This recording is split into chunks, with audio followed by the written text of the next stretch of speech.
How are you all, कैसी चल रही है तैयारी। तो आज हम एक नया चैप्टर स्टार्ट करने वाले हैं क्लास 11th केमिस्ट्री का, फिजिकल केमिस्ट्री का पोर्शन है ये, दैट इज रिडॉक्स रिएक्शन। तो नाम आपके सामने है बोर्ड पर, रिडॉक्स रिएक्शन हम पढ़ने वाले हैं। रिडॉक्स रिएक्शन का हल्का फुल्का आइडिया आपको क्लास 10th में मिल चुका था जब आपने टाइप्स ऑफ रिएक्शन सीखा था। इस चैप्टर के अंदर बेटा रिडॉक्स रिएक्शन को डिटेल में, ऑक्सीडेशन रिडक्शन क्या होता है, ये सारे प्रोसेस को डिटेल में, रिडॉक्स रिएक्शन की बैलेंसिंग, ऑक्सीडेशन नंबर के मल्टीपल कंसेप्ट्स, सब कुछ कवर किया जाएगा। वैसे अगर मैं वेटेज वाइज बात करूं तो डायरेक्ट क्वेश्चन इस चैप्टर से बहुत कम आता है, मतलब वेटेज इस चैप्टर का काफी कम है पेपर में। बट अगर आपको रिडॉक्स नहीं आया तो आप ये मान लो कि आपको इनऑर्गेनिक केमिस्ट्री में बहुत सारे कंसेप्ट समझ ही नहीं आने हैं, क्योंकि आप इनऑर्गेनिक केमिस्ट्री में जो भी ब्लॉक पढ़ोगे, S block, P block, D block, F block, सब में ऑक्सीडेशन नंबर आएगा, स्ट्रक्चर पूछी जाएगी, ऑक्सीडेशन नंबर निकालनी पड़ेगी। तो एक तरह से ये चैप्टर भी बेस है बेटा हमारा आगे के चैप्टर्स को पढ़ने के लिए, ठीक है। P block, D block, block chemistry पढ़ने के लिए this chapter is a base. So ready हो रिडॉक्स पढ़ने के लिए। और ये बहुत प्यारा चैप्टर है, बहुत छोटा है। प्यारा इसलिए कि इतने प्यार से फिनिश हो जाएगा चैप्टर, मजा आ जाता है इसको करने में, मतलब मजा ही आ जाता है इस चैप्टर को करने में। मतलब मुझे तो बहुत मजा आता है इस चैप्टर को हमेशा पढ़ाने में। ऐसा होता है ना कि when you are teaching for so long years तो काफी बार आप काफी चैप्टर से बोर हो जाते हो। लाइक अगर आप मुझसे पूछोगे कि मैम आप कौन से चैप्टर से बोर हो गए हो, so I think that is I would say chemical bonding, ठीक है। लेकिन रिडॉक्स जितनी बार पढ़ाओ उतना प्यारा लगता है, बहुत प्यारा चैप्टर। शुरुआत करते हैं इसी के साथ, इस प्यारे से चैप्टर की। सो बेटा रिडॉक्स रिएक्शन, सबसे पहले रिडॉक्स वर्ड के अंदर दो शब्द छुपे हुए हैं, और यहां मैं खुद को छोटा कर लेता हूं। तो रिडॉक्स वर्ड के अंदर दो शब्द छुपे हुए हैं, ऑक्सीडेशन एंड रिडक्शन। तो सबसे पहले इस ऑक्सीडेशन एंड रिडक्शन को सीखते हैं कि ये क्या होता है। देखो, oxidation can be defined as addition of oxygen to an element. किसी भी एलिमेंट में अगर ऑक्सीजन का एडिशन होगा, C+O2, CO2, कार्बन में ऑक्सीजन का एडिशन हुआ मतलब कार्बन का ऑक्सीडेशन हो गया। या फिर it is also defined as addition of an electronegative element to a substance. या तो सीधा सीधा ऑक्सीजन ऐड हो जाए किसी सब्सटेंस में, या कोई इलेक्ट्रोनेगेटिव एलिमेंट ऐड हो जाए, वो भी ऑक्सीडेशन ही कहलाता है। What is other definition of oxidation? बेटा रिमूवल ऑफ हाइड्रोजन और an electropositive element from a substance. अगर किसी सब्सटेंस से हाइड्रोजन को निकाल दिया जाए, निकाल कर फेंक दिया जाए हाइड्रोजन को, तो वो भी ऑक्सीडेशन है। ध्यान से देखो, यहाँ पर आप ध्यान से देखोगे नीचे एक रिएक्शन लिखी हुई है। इस रिएक्शन में अमोनिया से हाइड्रोजन को निकाल दिया गया है, ठीक है, और खाली N2 बच रहा है। इसका मतलब this is a reduction of this is a oxidation of, hydrogen को आपने निकाला है, सो ऑक्सीडेशन किसका हुआ है? अमोनिया का। ऐसे मत लिखना कि ऑक्सीडेशन N2 का हुआ है, जिस सब्सटेंस से हमने हाइड्रोजन को निकाल के फेंका है उसका ऑक्सीडेशन हुआ है बेटा। तीसरा, इसे हम कहते हैं इलेक्ट्रॉनिक कंसेप्ट। इससे पहले वाले कंसेप्ट को हम कहते हैं क्लासिकल कंसेप्ट। तो these two are classical concept. तो एक और तरीका है ऑक्सीडेशन को डिफाइन करने का, जिसे हम बोलते हैं इलेक्ट्रॉनिक कंसेप्ट। तो इलेक्ट्रॉनिक कंसेप्ट ये कहता है कि loss of electron from a substance is oxidation. अगर किसी सब्सटेंस से इलेक्ट्रॉन का लॉस हो रहा है तो वो भी ऑक्सीडेशन है। एक और डेफिनेशन छुपी हुई है यहाँ पर, increase in oxidation number of an element भी ऑक्सीडेशन है। इसकी बात थोड़ी बाद में करेंगे, एक बार ऑक्सीडेशन नंबर समझ लें फिर इस पे वापस आ जाएंगे। तो अगर लॉस ऑफ इलेक्ट्रॉन हुआ है, अब ध्यान से देखो, जिंक से बेटा 2 इलेक्ट्रॉन का लॉस है, 2 इलेक्ट्रॉन जिंक से बाहर निकल गई। ये आपका जिंक का एटम था, this was your zinc atom. ये बन गया Zn2 positive by losing 2 electrons. 2 electrons को इसने बाहर निकाला, तो ये भी ऑक्सीडेशन कहलाएगा। ऑक्सीडेशन क्लियर है? इसी का उल्टा होता है बेटा रिडक्शन। तो रिडक्शन को हम कैसे डिफाइन करेंगे? सब कुछ उल्टा कर दो, जितनी डेफिनेशन पीछे पड़ी थी सब कुछ उल्टा कर दो। आपने कहा था एडिशन ऑफ ऑक्सीजन, अब आप कह दो एडिशन ऑफ हाइड्रोजन। आपने कहा था एडिशन ऑफ इलेक्ट्रोनेगेटिव एलिमेंट, अब बोल दिया जाएगा एडिशन ऑफ इलेक्ट्रोपॉजिटिव एलिमेंट, ठीक है। जैसे N2 में हाइड्रोजन का एडिशन हुआ बेटा, तो ये हो रहा है रिडक्शन ऑफ N2, ठीक। दूसरा, पहले आपने कहा था removal of hydrogen is oxidation, तो यहाँ उल्टा बोल दिया जाएगा रिमूवल ऑफ ऑक्सीजन और an electronegative element is reduction. तो देखो CuO से Cu बन रहा है, CuO से Cu बन रहा है, इसका मतलब कॉपर ऑक्साइड से ऑक्सीजन को बाहर निकाल के फेंका गया, धक्के मार के ऑक्सीजन को निकाला गया कॉपर ऑक्साइड से, तो this is reduction of copper oxide, this is reduction of copper oxide. अब जैसे ऑक्सीडेशन डिफाइन करने के लिए हमारे पास इलेक्ट्रॉनिक कंसेप्ट है बेटा, रिडक्शन डिफाइन करने के लिए भी है। So reduction is gain of electrons, एकदम उल्टा, या decrease in oxidation number, gain of electrons या डिक्रीज इन ऑक्सीडेशन नंबर। यहाँ पे एग्जाम्पल को ध्यान से देखो, कॉपर 2 पॉजिटिव 2 इलेक्ट्रॉन को गेन करके कॉपर बना रहा है, तो ये रिडक्शन है। अब एक ट्रिक समझो, अगर मान लो कंफ्यूज हो जाओ आपकी इलेक्ट्रॉन वाले कंसेप्ट में कि ऑक्सीडेशन क्या था रिडक्शन क्या था, तो बहुत आसान सी ट्रिक याद रखना, हम इसे बोलते हैं, मतलब ट्रिक है ये, कोई ऑफिशियल कहीं पे नहीं है, ऑयल रिग। आप एक शब्द याद कर लो, एक वर्ड याद कर लो, ऑयल रिग। ऑयल रिग में O मतलब ऑक्सीडेशन, इज लॉस, L का मतलब लॉस, तो ऑक्सीडेशन मतलब loss of electron, reduction R का मतलब रिडक्शन, इज गेन, तो reduction is gain of electrons, तो oxidation is loss, reduction is gain, oil rig is our trick. याद हो जाएगी सबको बहुत आसानी से, तो इलेक्ट्रॉन वाले कंसेप्ट में कंफ्यूजन तो नहीं आएगा, कंफ्यूज नहीं होगे, वेरी गुड। ऐसी रिएक्शन जिसमें ऑक्सीडेशन और रिडक्शन दोनों साथ में होता है, a reaction in which oxidation and reduction occurs simultaneously, बेटा दोनों साथ में होता है, मतलब रिएक्शन के अंदर ऑक्सीडेशन भी चल रहा होता है, रिडक्शन भी चल रहा होता है, उसे हम कहते हैं रिडॉक्स रिएक्शन। ऐसी रिएक्शन को बोला जाता है रिडॉक्स रिएक्शन। रिडॉक्स में दोनों है, रिडॉक्स शब्द के अंदर दोनों है, रेड प्लस ऑक्स। इसका मतलब ये नहीं है रेड कलर का ऑक्स है, लाल कलर का बैल आ रहा है, आ बैल मुझे मार, है ना, लाल कलर, ये मतलब नहीं है रिडॉक्स का। रिडॉक्स का मतलब है रिडक्शन एंड ऑक्सीडेशन। क्लियर है, पक्का?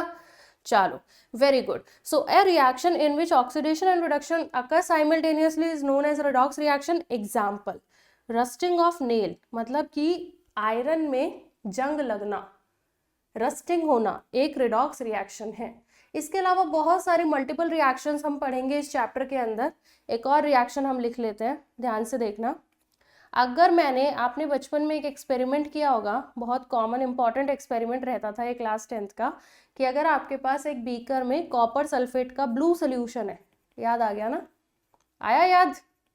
कॉपर सल्फेट एक्वस है, कॉपर सल्फेट का ब्लू सोल्यूशन है, हाँ यही वाला एक्सपेरिमेंट एग्जैक्टली। इसमें आपने डिप की होगी लैब के अंदर जिंक रॉड, वेरी गुड, इसमें आपने जिंक की रॉड डिप की होगी लैब के अंदर।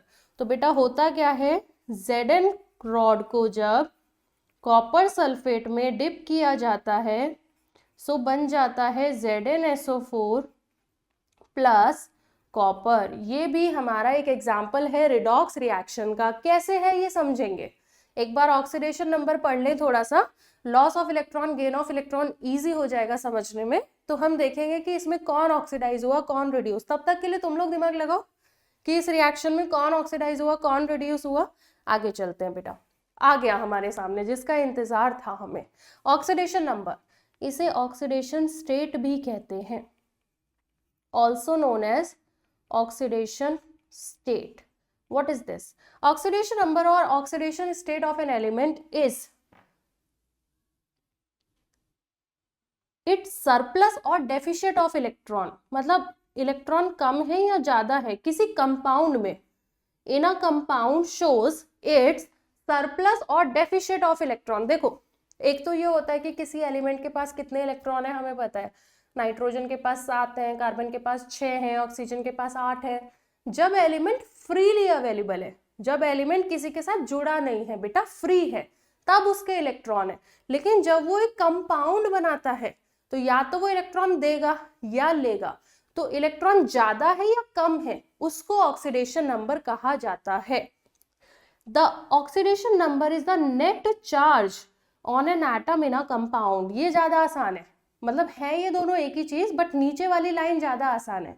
Oxidation number is defined as a net charge on an element in combined state. बेटा ध्यान से समझना, मैंने कहा ना कि फ्री स्टेट में इलेक्ट्रॉन का नंबर अलग है, लेकिन अगर किसी के साथ जुड़ा, बॉन्ड वगैरह बनाया, दोस्ती यारी बढ़ाई, तो हो सकता है इलेक्ट्रॉन देना पड़ जाए या लेना पड़ जाए, लेना देना चलता रहता है, ठीक है, दोस्ती यारी बनाएंगे तो बेटा वहां पर इलेक्ट्रॉन का सरप्लस है या डेफिशिट है, उससे ऑक्सीडेशन नंबर निकलता है। फॉर एग्जाम्पल ध्यान दो, NaCl है हमारे पास, NaCl में आपको पता होता है, बहुत अच्छे से आपको पता होता है कि Na+ है और Cl- है, अच्छे से आपको चार्ज पता है NaCl का, क्योंकि ये एक आयनिक कंपाउंड है और आयनिक कंपाउंड में आपको चार्ज पता होता है। आयनिक कंपाउंड में आपको चार्ज दिख रहा है, तो सोडियम का जो ऑक्सीडेशन नंबर आ गया वो आ गया +1 और क्लोरीन का ऑक्सीडेशन नंबर आ गया -1, क्योंकि सोडियम ने एक इलेक्ट्रॉन लूज किया हुआ है, कम है, तो +1 का ऑक्सीडेशन नंबर, क्लोरीन ने एक इलेक्ट्रॉन गेन किया हुआ है, उसके पास इलेक्ट्रॉन एक्स्ट्रा है, तो -1 का ऑक्सीडेशन नंबर। लेकिन अगर कंपाउंड कोवेलेंट है, कोवेलेंट का एक एग्जांपल ले लेते हैं, मान लो कोवेलेंट कंपाउंड ले लो कोई, जैसे कि CO2। जब कंपाउंड कोवेलेंट है तब हम बहुत आसानी से चार्ज नहीं पता कर पाते कि भाई कार्बन के ऊपर कितना चार्ज है, ऑक्सीजन पे कितना चार्ज है, क्योंकि ये कंपाउंड कोवेलेंट है बेटा। तो कोवेलेंट कंपाउंड में हमें चार्ज नहीं पता कर चलता, डायरेक्टली नहीं पता चलता। आप एक और एग्जांपल ले सकते हो, अमोनिया, केमिकल बॉन्डिंग में आपने ये बहुत अच्छे से पढ़ा है कि कोवेलेंट है, तो यहाँ भी चार्ज नहीं पता चल रहा। तो जब आपको चार्ज ना पता चले कोवेलेंट में, तो हम चार्ज को अज्यूम करते हैं हाइपोथेटिकली। ध्यान देना, हम चार्ज को अज्यूम करते हैं बच्चे हाइपोथेटिकली। और अज्यूम कैसे करेंगे, लिखो, in covalent compound, write down, in covalent compound assume +1 on less electronegative atom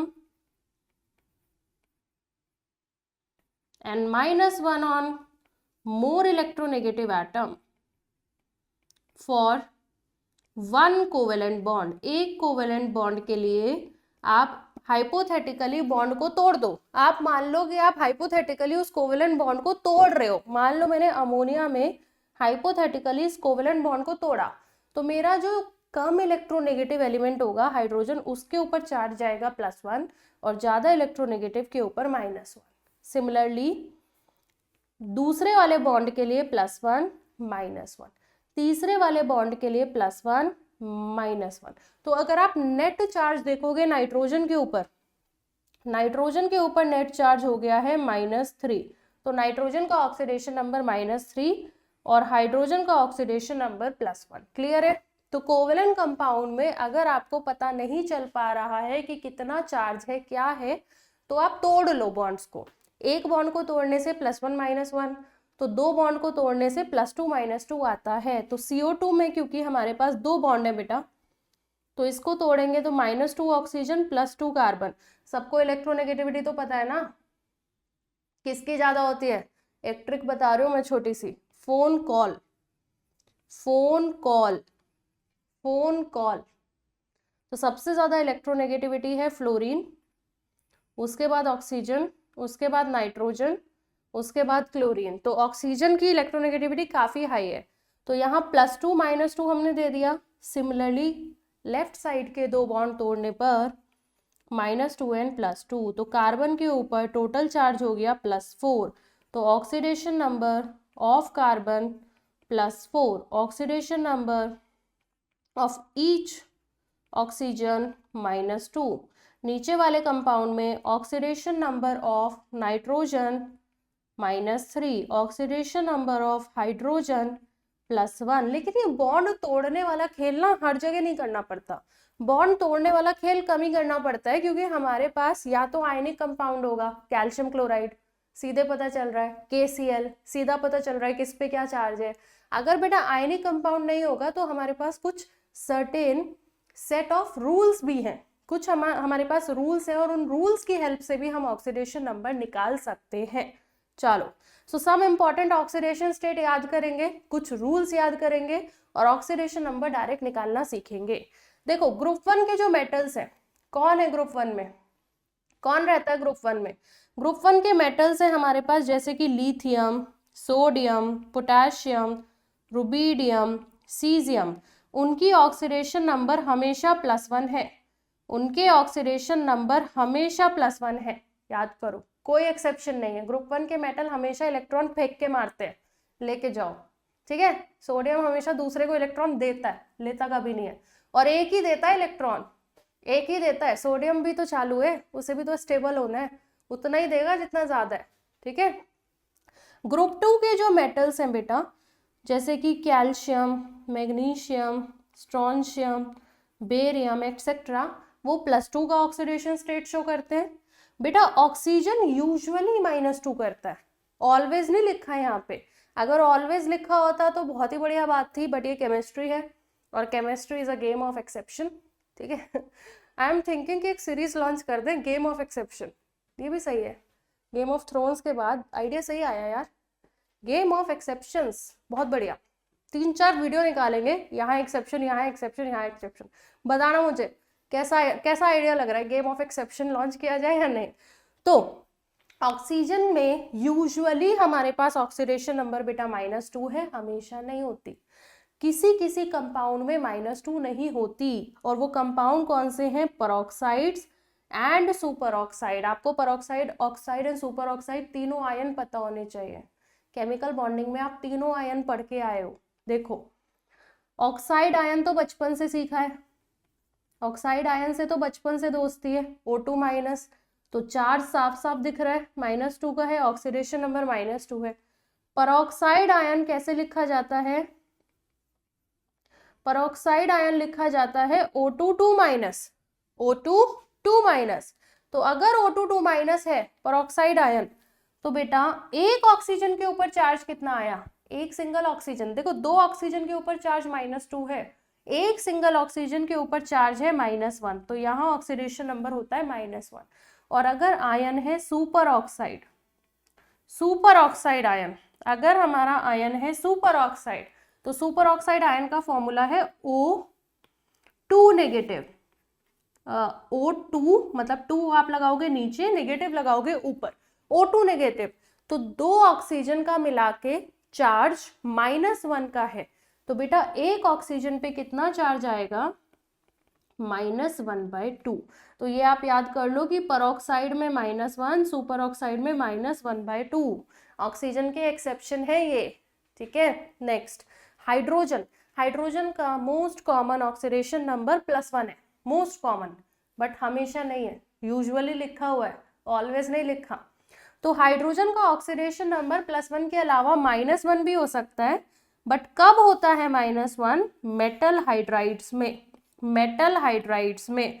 जैसे कि मान लो फॉर्मूला है NaH, देखो सोडियम तो भाई कॉम्प्रोमाइज करने को रेडी है नहीं, सोडियम तो कह देता है कि हम तो +1 का ही चार्ज लेंगे, तुम्हें जो करना है अपना देखो।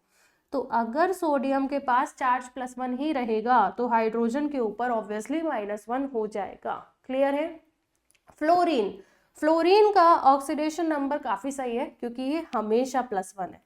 फ्लोरीन से हमेशा -1 है। देखो, फ्लोरीन से ज्यादा इलेक्ट्रोनेगेटिव तो कोई है ही नहीं, fluorine is the most electronegative element, fluorine is the most electronegative element, राजा है राजा।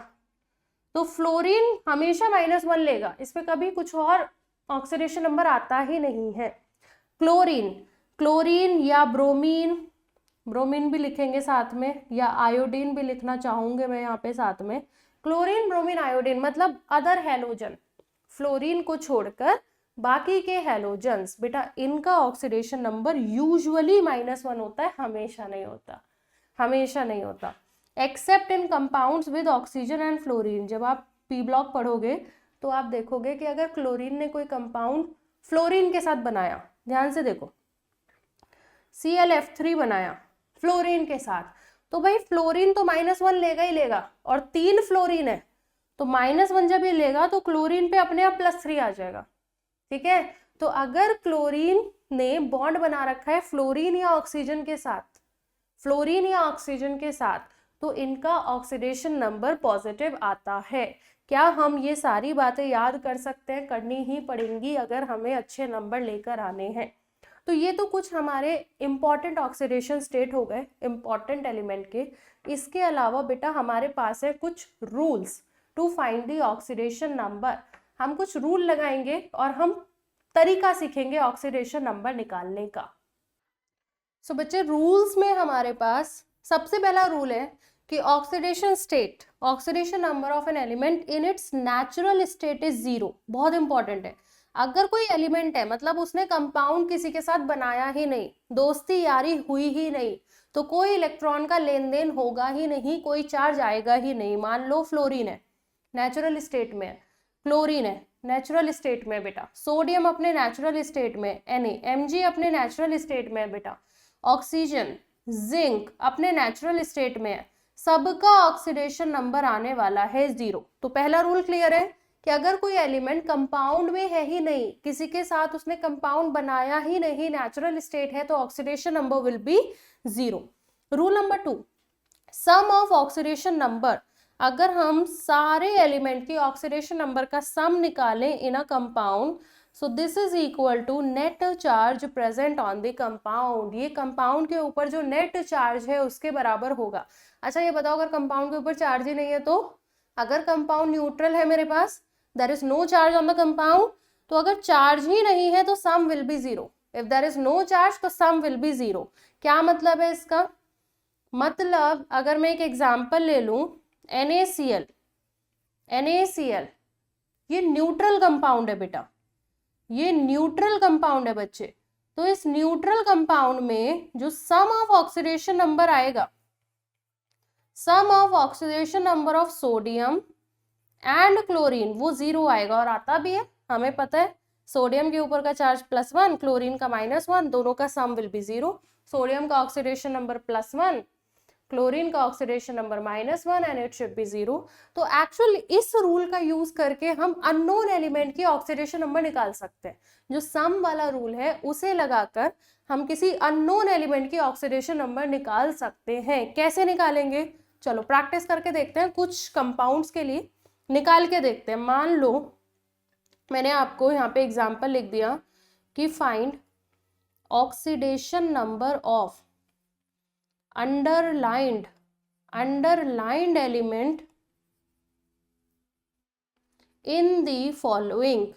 2-4 क्वेश्चन कर लेंगे तो अच्छी प्रैक्टिस हो जाएगी, ठीक है। इन द फॉलोइंग, बहुत सारे क्वेश्चन मैंने लिखने वाले हैं नीचे पहले से ही, इन द फॉलोइंग आ गया आपके लिए। तो मान लो हमारा पहला क्वेश्चन है KMnO4। आपने बहुत बार ये कंपाउंड सुना होगा, नाम पता है किसी को? नाम बताएगा कोई मुझे? KMnO4 पोटेशियम पर मैग्नेट कहते हैं बेटा इसे, काफी फेमस ऑक्सीडाइजिंग एजेंट है, तो इसे याद कर लो, इंपॉर्टेंट है। तो KMnO4 में अंडरलाइन किसको किया गया है? Mn को, मतलब उसका ऑक्सीडेशन नंबर निकालना है। दूसरा ले लेते हैं K2Cr2O7, इसका नाम सुना है? बताओ, इसका भी नाम गेस करो। पोटेशियम डाइक्रोमेट कहते हैं बेटा इसको, इसमें हम क्रोमियम का ऑक्सीडेशन नंबर निकालेंगे। तीसरा है मेरे पास C2O4 2 नेगेटिव, कार्बन का निकालेंगे बेटा। चौथा है बेटा SO4 2 नेगेटिव, सल्फर का ऑक्सीडेशन नंबर निकालेंगे। तो कर सकते हैं हम, देखो जिसका आपको ऑक्सीडेशन नंबर निकालना है, जिसका ऑक्सीडेशन नंबर अननोन है उसे X मान लो। क्या मान लो? उसका ऑक्सीडेशन नंबर X। अब पोटेशियम ग्रुप 1 का एलिमेंट है, तो पोटेशियम का ऑक्सीडेशन नंबर +1, इसमें X को ऐड करो, सम करो बेटा, sum of oxidation number of all elements. Oxygen का -2, हमारे पास कितनी ऑक्सीजन है? 4, तो 4 × -2 and sum will be equal to 0। यही रूल है कि सबके ऑक्सीडेशन नंबर का सम अगर न्यूट्रल कंपाउंड है तो 0 के बराबर। तो बेटा यहाँ से ध्यान से इसे सॉल्व करोगे तो x will be equal to +7। तो पहले वाले कंपाउंड में मेरे पास जो ऑक्सीडेशन नंबर आया दिस इज +7। सेकेंड कंपाउंड में क्रोमियम को X मान लो, पता नहीं है ना अभी आपको। तो बेटा पोटेशियम यहाँ पे 2 है, तो 2 × +1, और यहाँ क्रोमियम भी 2 है, यहाँ क्रोमियम भी 2 में, तो 2 × X। यहाँ पे ऑक्सीजन 7 है, तो 7 into -2 this is equal to 0। मजा आ रहा है ना करने में, आसान है बहुत। तो बेटा सॉल्व करोगे तो x की वैल्यू आ जाएगी +6, मतलब क्रोमियम का जो ऑक्सीडेशन नंबर है K2Cr2O7 में दिस इज +6। तीसरा कंपाउंड है मेरे पास C2O4 2 नेगेटिव। अगर मैं कार्बन का ऑक्सीडेशन नंबर x मानना पड़ेगा सॉल्व करने के लिए, तो 2x प्लस 4 इंटू -2, 4 ऑक्सीजन है मेरे पास और ऑक्सीजन का ऑक्सीडेशन नंबर होता है -2, तो 2x प्लस 4 इंटू -2, क्या इसमें भी 0 रखेंगे? नहीं, अब ये न्यूट्रल मॉलिक्यूल नहीं है, ये एक चार्ज कंपाउंड है, तो इस चार्ज कंपाउंड में हम रखेंगे चार्ज के बराबर। साइन का ध्यान रखना, ऐसे मत सोचना कि -2 का चार्ज है बस 2 रख दो। मैम ने ये थोड़ी बोला था साइन रखना है, मैम ने तो ये बोला था चार्ज के बराबर रख दो। इसलिए मैम ने क्लियर कर दिया कि नहीं भाई, साइन के साथ, चार्ज हमेशा साइन के साथ, तो -2। तो यहाँ सॉल्व करोगे तो आपका आ जाएगा x + 3। क्लियर है? All clear? समझ आ रहा है ना? ज्यादा मैथमेटिक्स सता तो नहीं रही, बहुत ज्यादा मैथ्स तो नहीं है, ठीक है। +3। लास्ट कंपाउंड है सल्फेट आयन। बेटा सल्फेट आयन में सल्फर का निकालना है, x मान लो, 4 इंटू -2, ये भी आपका हो जाएगा -2 के बराबर, क्योंकि सल्फेट आयन पर भी हमारे पास चार्ज है -2 का। x को सॉल्व करोगे तो आ जाएगा +6। एक और दे दूं मैं आपको क्वेश्चन, जगह दिख रही है मुझे पेज पे। तो 5th Zn2 पॉजिटिव, इसमें आपको जिंक का ही ऑक्सीडेशन नंबर निकालना है। देखो इसमें तो कुछ है ही नहीं ना, इसमें तो कुछ और है ही नहीं, सीधा जिंक है। तो अगर सीधा ही जिंक है, कुछ और है ही नहीं, उसी को आप x मानोगे और आप लिख दोगे x इज इक्वल टू +2। तो मतलब अगर सिंगल एलिमेंट है तो जो चार्ज उसके ऊपर लिखा हुआ है वही ऑक्सीडेशन नंबर है। क्लियर? यहाँ पर जिंक +2, तो जिंक का ऑक्सीडेशन नंबर हो गया हमारे पास +2। क्लियर है बेटा? सारे एग्जाम्पल समझ आ गए। ऑक्सीडेशन नंबर से बहुत सारे क्वेश्चन पूछे गए हैं पास्ट ईयर्स में, कुछ हम भी देखेंगे क्वेश्चंस को। जैसे एनसीईआरटी पे भी एक क्वेश्चन है, एनसीईआरटी के पेज नंबर 268 पे मुझे इंपॉर्टेंट लगा क्वेश्चन, मुझे लगा तुम लोगों के साथ आजकल एनसीईआरटी वाले भी क्वेश्चन कराने चाहिए, पेज नंबर देख के बताना। Would you want to do NCERT questions also page number के साथ, चैप्टर के बीच बीच में अपने व्यूज दे देना इस पे भी। तो मैंने आपसे 2 बातें पूछ ली कि गेम ऑफ एक्सेप्शन चाहते हो कि नहीं, और एनसीईआरटी के बीच के पेजेस के क्वेश्चन चाहते हो या नहीं। चलो anyways, find the oxidation state in NH4 twice SO4। बेटा इस कंपाउंड का नाम अमोनियम सल्फेट। तो अमोनियम सल्फेट में हमें ऑक्सीडेशन नंबर निकालनी है किसकी? अरे किसकी? Find the oxidation state. यहाँ पे वो आपसे ऑक्सीडेशन नंबर निकलवा रहे होंगे नाइट्रोजन की, ठीक है। ये जो टाइपिंग वाले लोग हैं गलत टाइप कर देते हैं क्वेश्चन को। So find the oxidation state of nitrogen, मैंने अंडरलाइन कर दिया यहाँ पे नाइट्रोजन। अब करो क्वेश्चन को सॉल्व। तो आप एक काम कर सकते हो इस तरह के सवाल में, या तो आप हाइड्रोजन की वैल्यू रख दो, सल्फर की रख दो, ऑक्सीजन की रख दो। सल्फर की में थोड़ा डाउटफुल हो सकता है, तो आप एक काम कर लो, अगर आपका कंपाउंड आयोनिक है और वो आयंस में टूट सकता है तो तोड़ लिया करो। जैसे कि अमोनियम सल्फेट को हम कैटायन और एनायन में अलग अलग कर सकते हैं, तो 2NH4 पॉजिटिव और सल्फेट आयन। अब आप चाहो तो सल्फर की भी बता सकते हो ऑक्सीडेशन नंबर, पीछे ही देखी थी, सल्फेट की हम निकाल चुके हैं। अमोनियम आयन में नाइट्रोजन की बता सकते हो। तो बेटा अगर अमोनियम आयन में आपको नाइट्रोजन की ऑक्सीडेशन नंबर चाहिए तो ये मान लो x। सो हम लिख सकते हैं x प्लस 4 इंटू +1, है ना, 4 हाइड्रोजन है तो 4 into +1 this is equal to +1, क्योंकि अमोनियम आयन के ऊपर का चार्ज है +1। So this is equal to +1, तो x plus 4 is equal to 1। So x is equal to 1 - 4 and x is coming -3। Option number A. Clear है? x is coming -3, option number A. Clear है बेटा? सबको समझ आ गया? पक्का पक्का? घुस रहा है कुछ दिमाग में ऑक्सीडेशन नंबर निकालना? चलो देखते हैं PYQ में क्या सवाल आया था। नीट 2020, ज्यादा दूर नहीं, नीट 2020 का सवाल। What is the change in oxidation number of carbon in the following reaction. आपके सामने एक रिएक्शन लिखी हुई है और उसमें कार्बन कहाँ कहाँ पर है, इस पर ध्यान दो। कार्बन कहाँ दिख रहा है? एक तो CH4 में दिख रहा है और एक CCl4 में दिख रहा है। तो क्वेश्चन ये पूछ रहा है कि कार्बन की ऑक्सीडेशन नंबर में कितना चेंज आया। तो पहले तो कार्बन की ऑक्सीडेशन नंबर निकालेंगे हम CH4 में, oxidation number of carbon in CH4, ठीक है बेटा। मैं x मान रहा हूँ, तो x plus 4 into plus 1, hydrogen की प्लस 1 होती है, this is equal to 0, neutral molecule है, सम विल बी 0, तो x इज इक्वल टू -4। चलो CH4 में तो ऑक्सीडेशन नंबर आ रही है -4, लिख लिया हमने। अब बात करते हैं CCl4, तो oxidation number of carbon in CCl4, अब इसको क्या मान ले, y मान ले, जरूरी थोड़ी ना है हर जगह x ही मानना है, y से दुश्मनी थोड़ी है, y भी अच्छा है यार, y मान लेते हैं। तो y प्लस 4 इंटू बेटा क्लोरीन की यूजुअल ऑक्सीडेशन नंबर कितनी होती है, क्लोरीन की यूजुअली ऑक्सीडेशन नंबर होती है -1 and this is 0, so y will be equal to +4। तो क्या आंसर हो गया मेरे पास, देखो कितना आसान सवाल है, नीट 2020, 4 नंबर फ्री के, +4 से -4, +4 से -4, और यहाँ भी नहीं, -4 से +4, हाँ ये पूछा है कि रिएक्शन में रिएक्टेंट से प्रोडक्ट में कितना चेंज हुआ, तो -4 से +4 मतलब option number C, option number C. Is this clear? ठीक है, सी ऑप्शन हो गया हमारा आंसर, वेरी गुड। आगे चलते हैं, एक और सवाल देख लेते हैं। ऑक्सीडेशन नंबर पे काफी आते हैं क्वेश्चन, काफी पूछे गए हैं PYQ में। The correct order of nitrogen compounds in its decreasing order of oxidation state, क्या निकालना है हमें, नाइट्रोजन की decreasing order of oxidation state में हमें ऑप्शन ढूंढना है। हमारे पास है कौन कौन से कंपाउंड, HNO3 है मेरे पास NO है, N2 है और NH4Cl है, ठीक है।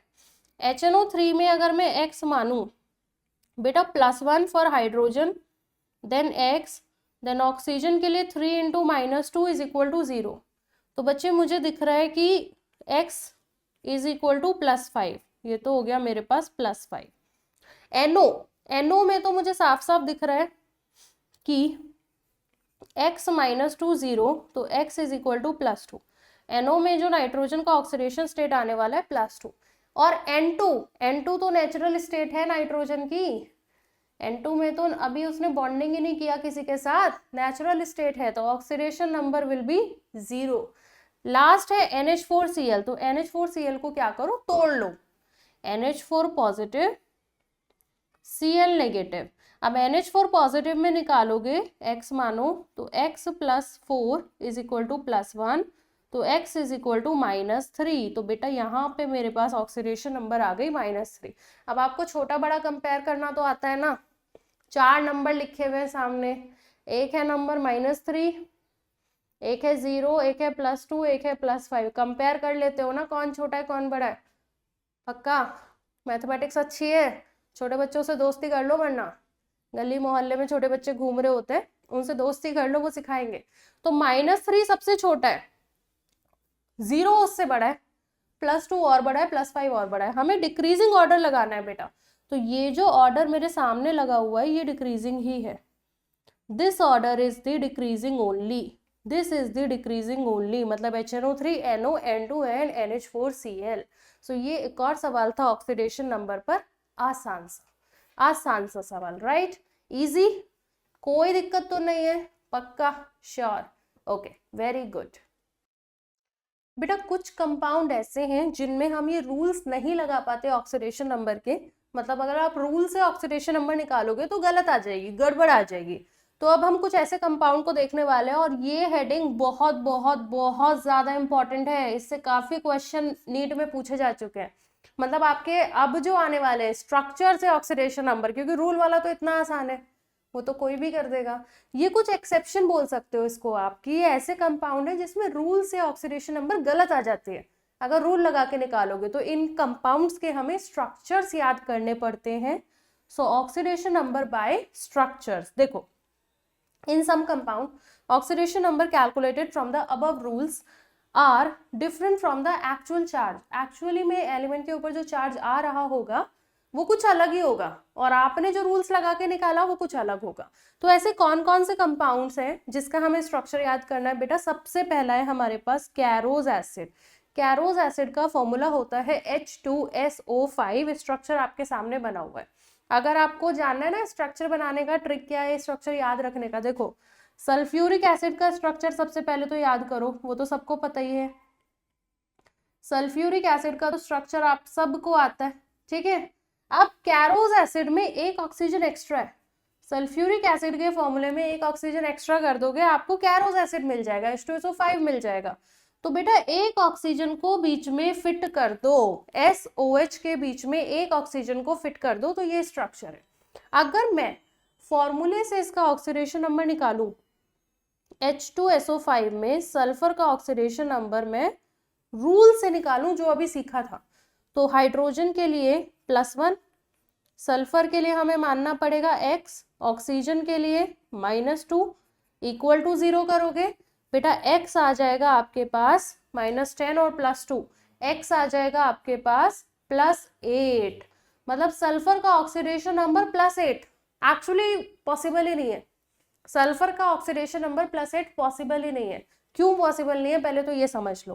पहले तो एक तरीका लिख लो कि आपको ही पता होना चाहिए पॉसिबल क्यों नहीं है। लिखो maximum oxidation state of an element, किसी भी एलिमेंट का जो मैक्सिमम ऑक्सीडेशन स्टेट है that is equal to group number, या तो ग्रुप नंबर कह दो या इससे भी अच्छा तरीका लिख लो number of valence electrons, number of valence electrons. Valence electron से ज्यादा किसी का ऑक्सीडेशन नंबर नहीं हो सकता। अच्छा सल्फर के वैलेंस इलेक्ट्रॉन कितने होते हैं? 6, ऑक्सीजन वाली फैमिली का है 6, तो 6 से ज्यादा तो सल्फर में वैसे भी पॉसिबल नहीं है, तो ये +8 तो बिल्कुल गलत है जो रूल से आया है। Minimum oxidation number, minimum oxidation state of an element, अगर मैक्सिमम पता है तो मिनिमम भी पता होना चाहिए। मिनिमम कितना आ सकता है बेटा? This is equal to valence electrons -8, valence electron में से 8 घटा दो तो सल्फर का मिनिमम हो जाएगा आपका 6 - 8 -2। तो सल्फर का ऑक्सीडेशन स्टेट का जो रेंज है वो -2 से 6 है और हमारा +8 आ रहा है रूल से, मतलब ये गलत है।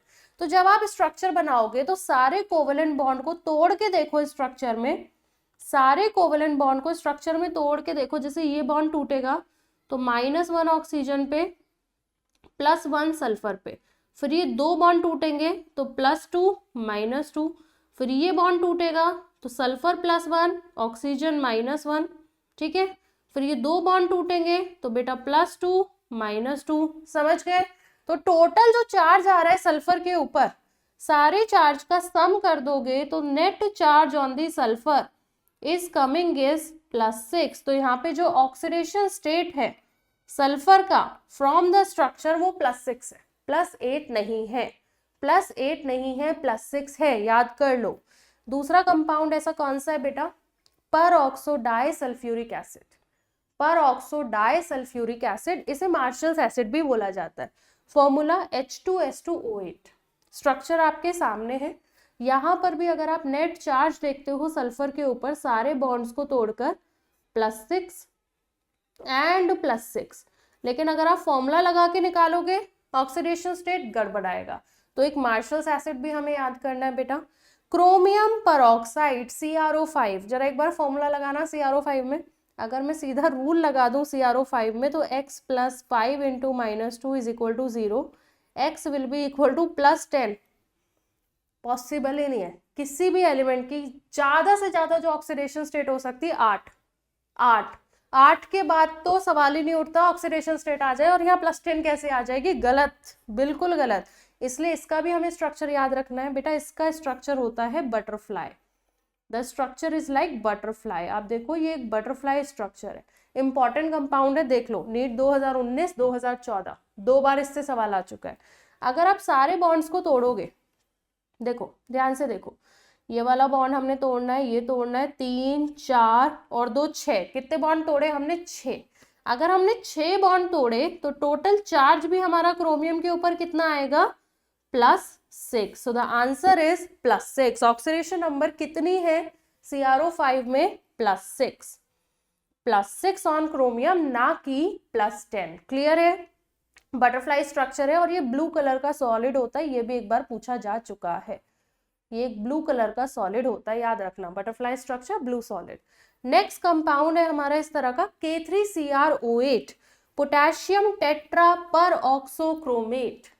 K3CrO8 बेटा इसका स्ट्रक्चर देखो ध्यान से, तो इसके स्ट्रक्चर में अगर आप क्रोमियम के ऊपर ऑक्सीडेशन नंबर निकालोगे तो कितने बॉन्ड हम क्रोमियम से तोड़ रहे हैं पहले ये देख लो।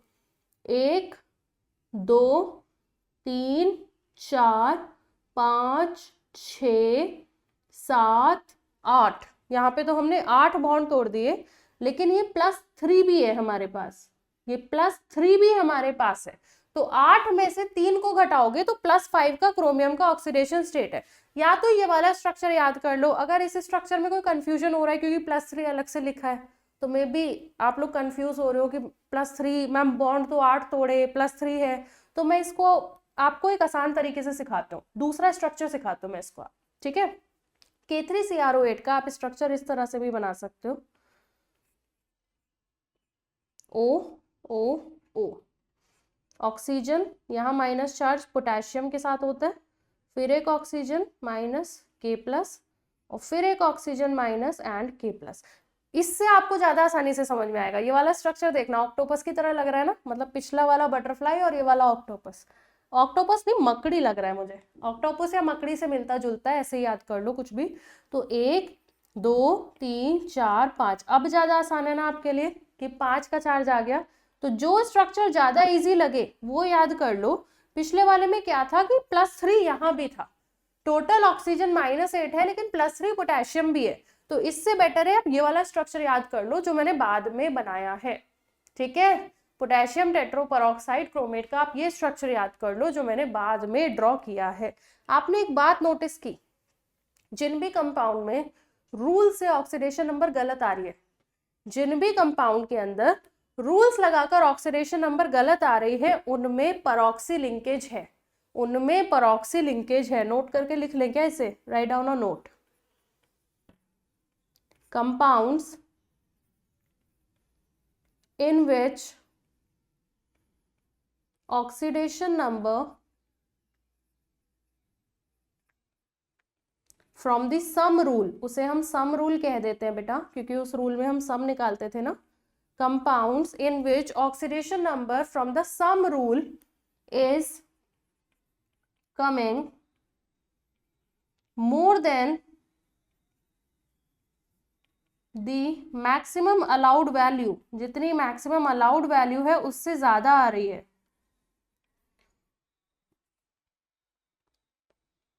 जिसमें कि मैक्सिमम अलाउड वैल्यू से ज्यादा हमारी ऑक्सीडेशन नंबर आ रही है सब निकालने पर, दीज कंपाउंड्स हैज परऑक्सी लिंकेज, ऐसे कंपाउंड्स में परऑक्सी लिंकेज प्रेजेंट होता है। परऑक्सी लिंकेज समझते हो, परऑक्सी लिंकेज, ओ का आपस में लिंकेज, इसे कहते हैं परऑक्सी लिंकेज। इन सारे कंपाउंड में ओ का आपस में लिंकेज है, परऑक्सी लिंकेज है, गिन लो। इसमें भी परऑक्सी लिंकेज है, इसके अंदर भी है, मार्शल्स एसिड के अंदर भी है, मार्शल्स एसिड के तो नाम में परऑक्सो लिखा हुआ है, ठीक है। तो ऐसे सारे कंपाउंड में होता है बेटा परऑक्सी लिंकेज। तो एक बार एक सवाल आया था, नीट में नहीं जेई में आया था, which of the following compound has peroxide linkage. उसका लोग सोच रहे थे अगर यार मुझे स्ट्रक्चर नहीं याद तो परऑक्सी लिंकेज नहीं निकल पाएगा, मुझे तो स्ट्रक्चर याद नहीं है इस कंपाउंड का, मैं कैसे बताऊं इसमें परऑक्सी लिंकेज है या नहीं। तो स्ट्रक्चर के अलावा ये उसकी ट्रिक है, मिलेगी नहीं किताब में लिखी हुई, ध्यान से समझ लो। अगर आपको परऑक्सी लिंकेज पता करना है कंपाउंड के अंदर है या नहीं तो ये ट्रिक है आपके सामने कि आप उस कंपाउंड में ऑक्सीडेशन नंबर निकाल के देखो, अगर वो मैक्सिमम अलाउड वैल्यू से ज्यादा आ रहा है तो मतलब परऑक्सी लिंकेज है। खैर हमारा लास्ट वाला एग्जाम्पल बचा हुआ है, नीट 2019 AIPMT 1919 दोनों में ये क्वेश्चन आया हुआ है बेटा। Tribromo octa oxide, tribromo octa oxide का स्ट्रक्चर देखो ध्यान से बेटा, इस ब्रोमीन की ऑक्सीडेशन नंबर +6, राइट वाले का भी +6 और सेंटर वाले का +4, ठीक है। दो ब्रोमीन का +6 सेंटर का +4, तो हम क्या बोलेंगे कि ब्रोमीन का ऑक्सीडेशन स्टेट +6 है या +4 है। ऐसे केसेस में जहां पर अलग अलग ऑक्सीडेशन नंबर आता है वहां हम निकालते हैं average oxidation state of bromine will be, देखो 2 ब्रोमीन का +6 है तो 2 इंटू +6 एवरेज निकालना सबको आता है, और 1 ब्रोमीन का +4 है तो +4, और टोटल कितने ब्रोमीन है 3। समझ रहे हो ना, एवरेज निकालना जानते हो ना। 2 लोगों के पास 100 रुपए है, एक के पास 200 रुपए है, एवरेज कितना है, एवरेज पर पर्सन कितना है, एवरेज निकालना हमें आता है। तो 2 ब्रोमीन का ऑक्सीडेशन नंबर 6 है, 1 ब्रोमीन का 4 है, एवरेज कितना है, एवरेज हो गया मेरा 12 + 4 16/3। तो बेटा ब्रोमीन का एवरेज ऑक्सीडेशन नंबर इस कंपाउंड में आएगा 16/3। Is this clear? इसी तरह से बेटा आपने देखा कि ब्रोमीन का पिछले कंपाउंड में फ्रैक्शन आ गया, तो इसी तरह से और भी कंपाउंड है जिनमें ऑक्सीडेशन नंबर फ्रैक्शन आता है। तो concept of fractional oxidation state और कहां पर है, ध्यान से देखना। एक कंपाउंड है आपके सामने Fe3O4, मैंने बोला इसमें आयरन का ऑक्सीडेशन नंबर बता दो मुझे। Fe3O4 में अगर आप आयरन का ऑक्सीडेशन नंबर निकालोगे 3x + 4 × -2 है ना, सम इज 0, तो बेटा 3x = 8, मतलब x = 8/3। ये भी पूछा जा चुका है पेपर में। तो x = 8/3 क्यों आया ये ऐसा? फ्रैक्शन ऑक्सीडेशन स्टेट कब आते हैं? फ्रैक्शनल ऑक्सीडेशन स्टेट एक्चुअल में तब आते हैं when you take the average. पीछे आपने एग्जांपल देखा था ना, फ्रैक्शनल ऑक्सीडेशन स्टेट एक्चुअल में तब आते हैं जब आप एवरेज निकालते हो। तो क्योंकि यहाँ पे 3 आयरन है, उसका जरूर आपने एवरेज निकाला है, तभी 8/3 आया है। एक्चुअल में Fe3O4 को आप तोड़ के लिख सकते हो FeO.Fe2O3। Fe3O4 बेटा एक मिक्स्ड ऑक्साइड है। मिक्स्ड ऑक्साइड का मतलब इसके अंदर 2 अलग अलग ऑक्साइड है, एक FeO एक Fe2O3। तो FeO में ऑक्सीडेशन नंबर +2 और Fe2O3 में भी सबको पता है +3, लेकिन यहाँ 2 आयरन है, तो एक आयरन का हमारे पास ऑक्सीडेशन नंबर है +2 और 2 आयरन के हमारे पास ऑक्सीडेशन नंबर है +3। एवरेज कितना हो जाएगा? Average will be 2 × +3 + 1 × +2 / 3। टोटल हमारे पास आयरन है, टोटल हमारे पास आयरन है बेटा, टोटल मेरे पास आयरन है बच्चे, जस्ट अ सेकेंड, +2 था यहाँ, हाँ, तो टोटल मेरे पास आयरन है 3, तो मेरा एवरेज हो जाएगा 8/3। तो यहाँ ये एवरेज का कंसेप्ट आ जाता है। एक और इम्पॉर्टेंट कंपाउंड है, उसको भी नोट डाउन कर लेंगे, कुछ छोड़ना नहीं है भाई, इंपॉर्टेंट। नीट का पूरा पेपर अटेम्प्ट होना चाहिए, गड़बड़ नहीं होनी चाहिए अपनी साइड से। कैल्शियम ऑक्सीक्लोराइड, जिसको हम ब्लीचिंग पाउडर भी कहते हैं, कैल्शियम ऑक्सीक्लोराइड जिसको हम ब्लीचिंग पाउडर भी कहते हैं, CaOCl2। बेटा इसका स्ट्रक्चर है कैल्शियम OCl एंड एक Cl डायरेक्ट कैल्शियम से जुड़ा है। तो इसमें जो ऑक्सीडेशन नंबर आता है, एक क्लोरीन का -1, कैल्शियम के साथ जो क्लोरीन जुड़ा है उसका -1, क्योंकि कैल्शियम पे +1 जाएगा, और एक क्लोरीन का +1। तो ध्यान रखना है आपको कि एक क्लोरीन -1 एक क्लोरीन +1, एवरेज 0 आ जाएगा। अगर आप रूल लगा के निकालोगे तो आपको ऑक्सीडेशन नंबर क्लोरीन का 0 मिलेगा, क्योंकि वो एवरेज है। Is this clear? तो सारे केसेस हमारे ऑक्सीडेशन नंबर के क्लियर हो गए, सारे केसेस। ऑक्सीडेशन नंबर में फंसना नहीं है, अब सारे क्वेश्चन ऑक्सीडेशन नंबर के हम अटेम्प्ट कर पाएंगे। Very good. सो बेटा coming to the next topic, that is types of redox reaction. देखो ऑक्सीडेशन नंबर सीखने के बाद अब हमारे टाइप्स ऑफ रिडॉक्स रिएक्शन पर। तो सबसे पहला टाइप आपको यहाँ पर दिख रहा है केमिकल कॉम्बिनेशन रिएक्शंस। कॉम्बिनेशन का मतलब समझते हो ना, ये मैंने एक पार्ट उठाया, दूसरा पार्ट उठाया, दोनों को जोड़ दिया, this is known as combination, जोड़ियां बनाना। कॉम्बिनेशन इज द जोड़ियां बनाना, है ना। सो कॉम्बिनेशन रिएक्शन वैसी टाइप की रिएक्शन है जिसमें 2 रिएक्टेंट या 2 से ज्यादा रिएक्टेंट मिलके सिंगल प्रोडक्ट बनाते हैं। So combination redox reaction is in which 2 or more elements combine to form a single product. Two or more elements combine to form a single product, इसे combination redox reaction कहते हैं। ठीक है, जैसे आपके सामने एग्जाम्पल लिखा हुआ है बेटा, Mg+O2 गिव्स MgO, है ना, Mg+O2 gives MgO। Magnesium ribbon को जलाओगे, लैब में सबने किया है ये 10th क्लास में, बर्निंग ऑफ मैग्नीशियम रिबन, याद करो। व्हाइट कलर का पहले साफ करते थे मैग्नीशियम रिबन को, फिर जलाते थे तो हीट और लाइट निकलती थी, वही रिएक्शन है ये।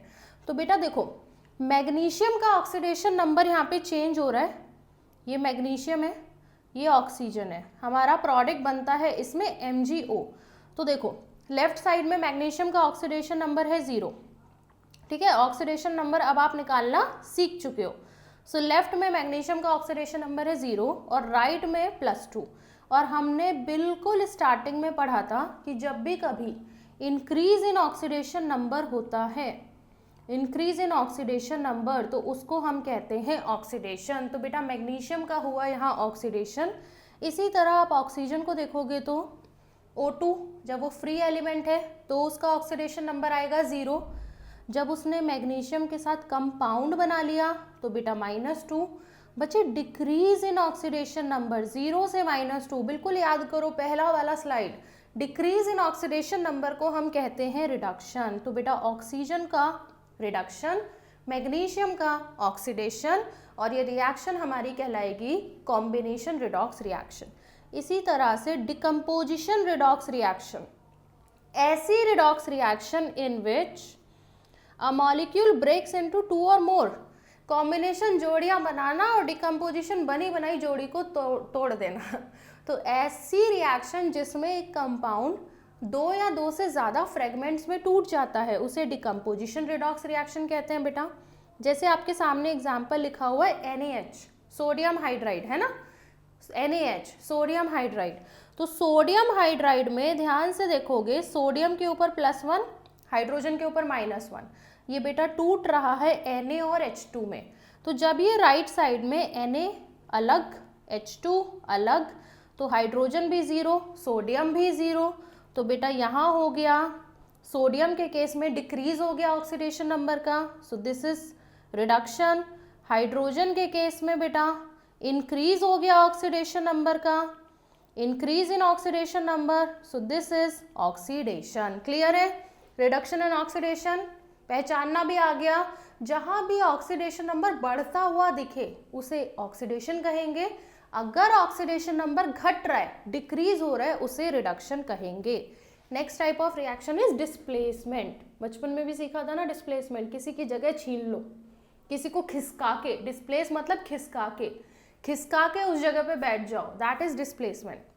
सो this is a redox reaction in which an ion or atom is replaced by another. कोई एक आयन या एटम किसी दूसरे से रिप्लेस हो जाए तो वो बेटा डिस्प्लेसमेंट रिडॉक्स रिएक्शन है। तो जैसे कि आपने बहुत लैब में ये एक्सपेरिमेंट किया है, मैंने ये पहले भी आपको बताया था कि कॉपर सल्फेट के सोल्यूशन में जिंक की रॉड डालेंगे, है ना, कॉपर सल्फेट के सोल्यूशन में जिंक की रॉड को डिप करेंगे तो डिस्प्लेसमेंट होगा कि नहीं होगा? Copper sulphate plus zinc gives copper plus zinc sulphate. तो बेटा देखो, कॉपर का ऑक्सीडेशन नंबर +2 से 0 हो रहा है, तो दिस इज रिडक्शन। जिंक का ऑक्सीडेशन नंबर 0 से +2 बढ़ रहा है, दिस इज ऑक्सीडेशन। इस रिएक्शन को अगर मैं ब्रेक करके लिख दूं तो बेटा कॉपर पहले +2 में था, 2 इलेक्ट्रॉन को गेन करके कॉपर में गया, ये हमारा रिडक्शन हो गया। जिंक पहले 0 में था, Zn2 पॉजिटिव बनाया 2 इलेक्ट्रॉन को गेन करके, ये हमारा ऑक्सीडेशन हो गया, loss of electron, oil rig, right. तो भाई सल्फेट ने क्या किया, मुझे जवाब दो, सल्फेट क्या कर रहा है? यहाँ खड़े होके सल्फेट केवल मैच देख रहा है, मैच नहीं खेल रहा, पार्टिसिपेट नहीं कर रहा रिडॉक्स में, केवल मैच देख रहा है।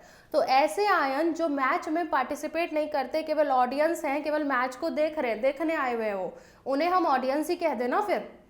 तो वो ऑडियंस, और ऑडियंस के लिए दूसरा शब्द है स्पेक्टेटर आयन। तो sulphate is known as spectator ion. बेटा जिनमें ऑक्सीडेशन नंबर का चेंज नहीं हो रहा, ऐसे आयन जिनमें ऑक्सीडेशन नंबर का कोई चेंज नहीं हुआ, जो रिडॉक्स में पार्टिसिपेट कर ही नहीं रहे, ऑक्सीडेशन नंबर चेंज नहीं हुआ मतलब रिडॉक्स में पार्टिसिपेशन नहीं किया, तो जो रिडॉक्स में पार्टिसिपेट कर ही नहीं रहे, there is no change of oxidation number, उन्हें हम कहते हैं स्पेक्टेटर आयन। क्लियर है?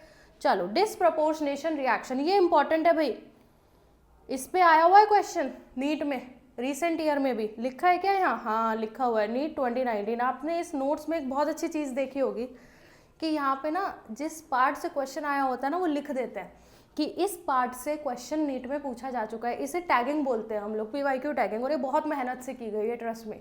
सारे पेपर सामने रखे गए हैं नीट के, PYQ के, उसके बाद देखा गया है कौन सा क्वेश्चन कहाँ से आया, तो ये बहुत मेहनत का एनालिसिस का काम था। ठीक है? A redox reaction in which the same element undergoes, a redox reaction in which, इसको तो भाई हाईलाइट करेंगे, ये तो बहुत ज़्यादा इंपॉर्टेंट है। A redox reaction in which the same element undergoes both oxidation and reduction, उसको हम कहते हैं डिसप्रपोर्शनेशन रिएक्शन। एक तो ये हाइलाइटर का कलर मुझे बिल्कुल पसंद नहीं आया, मुझे ऑरेंज वाला अच्छा लगता है। तुम लोगों का क्या चॉइस है बताओ, ऑरेंज बेटर है कि ग्रीन? ये तो मिक्सचर हो गया, हाँ यहाँ तो मिक्सचर हो गया है, चलो मिक्सचर भी अच्छा है। A redox reaction in which the same element undergoes both oxidation and reduction, उसे डिसप्रपोर्शनेशन कहते हैं। सेम एलिमेंट वर्ड पे जोड़ दो, सेम एलिमेंट, बेटा एक ही एलिमेंट का ऑक्सीडेशन होगा और उसी एलिमेंट का रिडक्शन होगा। जैसे एक एग्जांपल पहले सिंपल वाला देख लो, Cl2, ये बदला Cl minus and ClO3 minus. ध्यान से देखो, क्लोरीन लेफ्ट साइड पे oxidation number 0, natural state, Cl minus में ऑक्सीडेशन नंबर -1, ClO3 माइनस में निकालोगे x वाले मेथड से तो आएगी +5, x plus 3 into -1 is equal to 3 into -2 is equal to -1, तो दिस विल बी +5। तो आप देखोगे क्लोरीन का ही रिडक्शन है बेटा, decrease in oxidation number, chlorine का ही बच्चे ऑक्सीडेशन है, इंक्रीज इन ऑक्सीडेशन नंबर। इस टाइप की रिएक्शन को कहते हैं डिसप्रपोर्शनेशन। एक और एग्जाम्पल बोर्ड पे आपके सामने लिखा हुआ है H2O2। H2O2 में हमारे पास H2O2 डिकम्पोज होता है और बनाता है, H2O2 बेटा डिकम्पोज होता है और बनाता है H2O plus water plus oxygen, water तो H2O ही हो गया, तो H2O प्लस ऑक्सीजन। तो ध्यान से देखो, H2O2 परऑक्साइड है, ऑक्सीजन की ऑक्सीडेशन स्टेट -1 है, H2O में इट बिकम्स -2, ऑक्सीजन में इट बिकम्स 0। तो बेटा ऑक्सीडेशन नंबर का डिक्रीज भी हुआ और ऑक्सीडेशन नंबर का इंक्रीज भी हुआ, सो this is also a disproportionation reaction. ठीक है?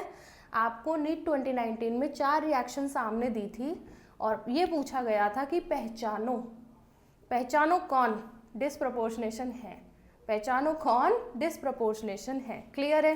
पहचान लेंगे, कोई दिक्कत तो नहीं आएगी। अब आ गए हैं हम रिडॉक्स के सबसे इंपॉर्टेंट पॉइंट पे, सबसे इंपॉर्टेंट एंड इंटरेस्टिंग पार्ट पे, बैलेंसिंग।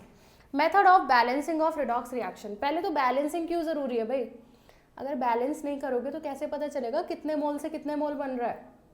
मान लो फैक्ट्री खोल ली अमोनिया की या किसी भी और सब्सटेंस की, मार्केट से ऑर्डर आ गया 4 किलो अमोनिया चाहिए, पता तो होना चाहिए 4 किलो अमोनिया के लिए कितना किलो रॉ मटेरियल लगेगा।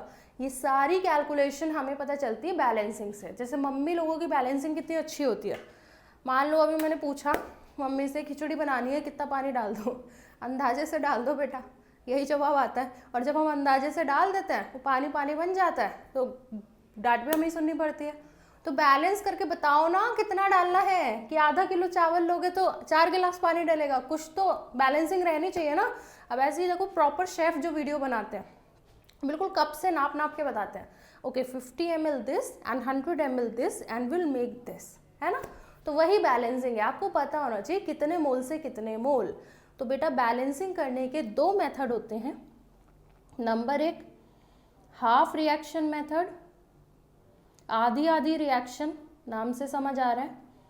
इसी को आयन इलेक्ट्रॉन मेथड भी कहते हैं, हाफ रिएक्शन मेथड या आयन इलेक्ट्रॉन मेथड। दूसरा ऑक्सीडेशन नंबर मेथड। ये 2 मेथड ऑफिशियली किताबों के अंदर हैं, ये 2 मेथड ऑफिशियली किताबों के अंदर हैं। और एक तीसरी बनाई है मैंने ट्रिक, इसको ये मत समझ लेना ये भी कोई मेथड है, ये है शिखा मैम स्पेशल ट्रिक, है ना, ये कहीं नहीं मिलेगा आपको, ये ट्रिक है। लेकिन ट्रिक मैं आपको एंड पे बताऊंगे, अगर मैंने शुरू में आपको ट्रिक बता दी तो तुम लोग पहले 2 मेथड सीखोगे ही नहीं। और ट्रिक का नाम भी रखा है यार, अगर ट्रिक बनाई है तो उसका नाम भी रखा है, और ट्रिक का नाम मैंने रखा है ITUS। ITUS का नाम है इसकी टोपी, उसके सर। अब इस मेथड को ऑफिशियली कहीं ढूंढने मत लगना कि मैम ने तो 3 मेथड बनाए थे, मैंने पहले ही कह दिया ये मेरा स्पेशल ट्रिक है, इसकी टोपी उसके सर, इसको मत ढूंढने लगना कहीं। तो चलो इसको तो एंड में बताया जाएगा। तो बेटा सबसे पहले हम शुरू करेंगे हाफ रिएक्शन मेथड या आयन इलेक्ट्रॉन मेथड। देखो पहले स्टेप समझ लेते हैं, फिर एग्जाम्पल से इसको डिटेल में सॉल्व करते हुए समझेंगे। सबसे पहला स्टेप है कि आपको अपनी स्केलेटल इक्वेशन को आयोनिक फॉर्म में लिखना है, और जितने भी स्पेक्टेटर आयन है ना उनको लिखने की नीड नहीं है। So do not right Spectator ions. इस इक्वेशन में आप स्पेक्टेटर आयंस को बाहर भगा दो, ठीक है। जब उनको मैच खेलना ही नहीं है तो हम भी उनको एंटरटेन करेंगे ही नहीं, भगाओ। दूसरा, अपनी इक्वेशन को 2 हाफ में तोड़ दो, मतलब पहचानो कहाँ ऑक्सीडेशन हो रहा है कहाँ रिडक्शन हो रहा है। ऑक्सीडेशन हाफ रिएक्शन अलग से लिख लो बेटा, इसको हम OHR बोलेंगे, ठीक है, सॉल्व करते टाइम। रिडक्शन हाफ रिएक्शन को अलग से लिख लो बच्चे, इसको हम बोलेंगे RHR, ठीक। Next, balance each half separately by balancing the atoms other than oxygen and hydrogen. सबसे पहले हमें बैलेंसिंग करनी है atoms other than oxygen and hydrogen, sequence याद रखना। उसके बाद हमें ऑक्सीजन हाइड्रोजन को बैलेंस करना है। अगर आप एसिडिक मीडियम में बैलेंस कर रहे हो तो बेटा वाटर का यूज करो और H+ आयंस का यूज करो, ठीक है। एसिडिक मीडियम में ध्यान दो, एसिडिक मीडियम में हमारे पास वाटर एंड H+ आयन फोकट का है, फ्री का है, जितना मर्जी यूज करो। तो एसिडिक मीडियम में हाइड्रोजन ऑक्सीजन की बैलेंसिंग के लिए वाटर और H+ आयंस का हम यूज करेंगे। बेसिक मीडियम में बेटा बैलेंसिंग के लिए हमारे पास, अगर देखो एसिडिक मीडियम में हाइड्रोजन आयन है और वाटर है, तो basic medium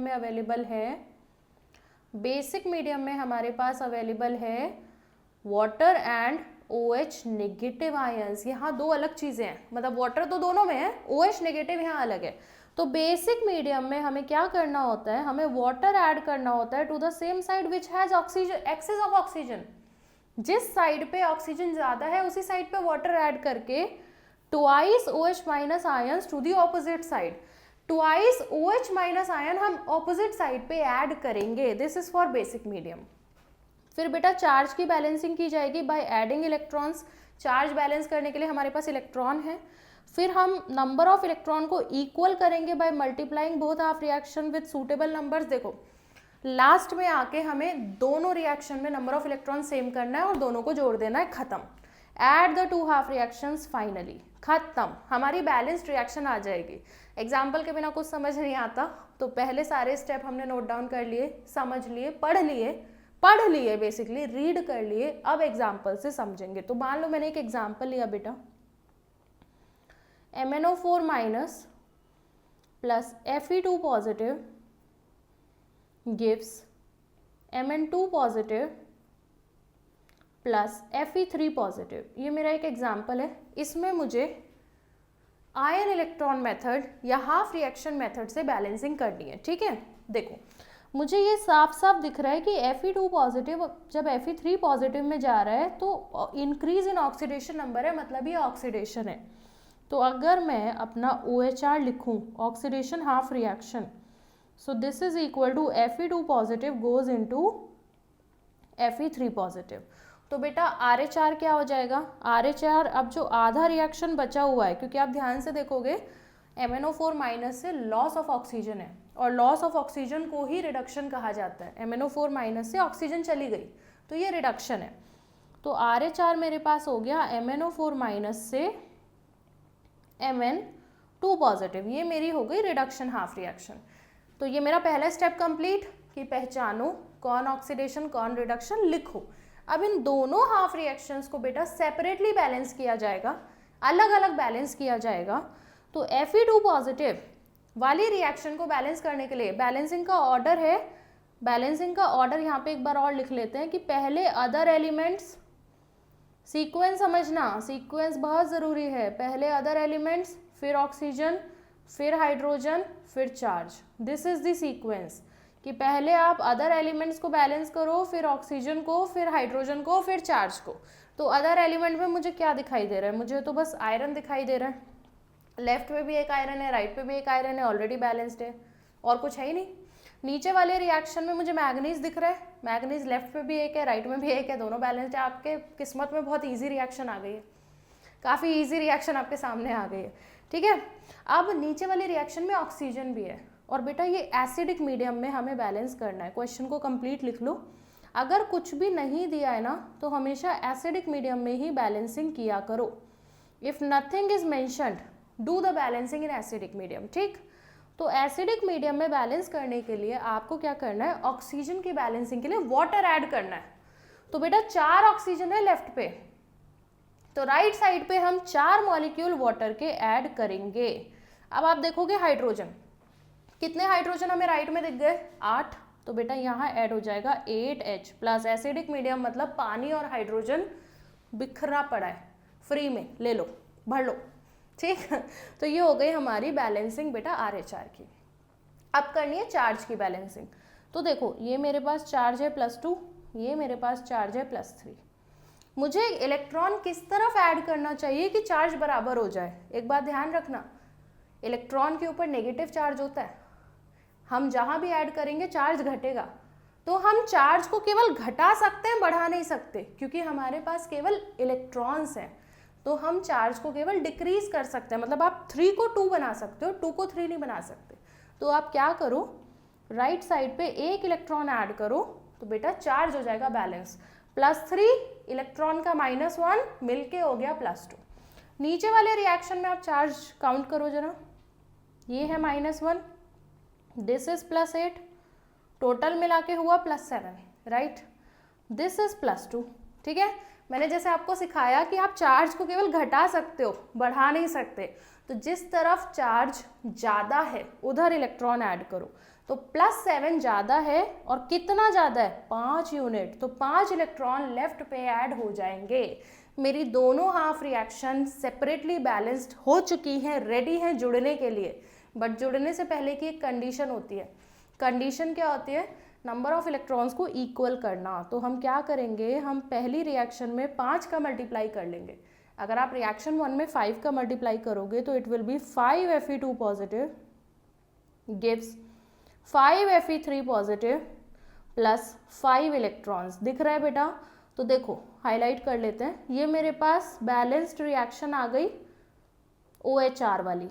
this is my OHR balanced reaction, ठीक है। ये मेरे पास बैलेंस्ड रिएक्शन है RHR रिडक्शन। अब क्या करना है, नंबर ऑफ इलेक्ट्रॉन्स बराबर है तो दोनों को जोड़ देना है।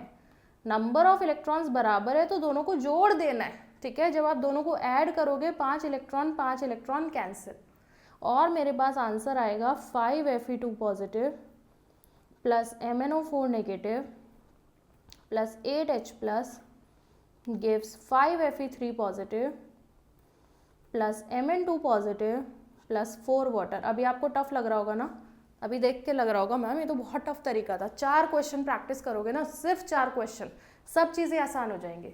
4 क्वेश्चन करो तो आप एसिडिक मीडियम में प्रैक्टिस, 1-2 बेसिक मीडियम में कर लो, क्योंकि I will tell you a trick कि अगर आप बैलेंसिंग को एसिडिक मीडियम में सीख जाते हो तो आप बहुत आराम से उसे बेसिक में कन्वर्ट कर लोगे।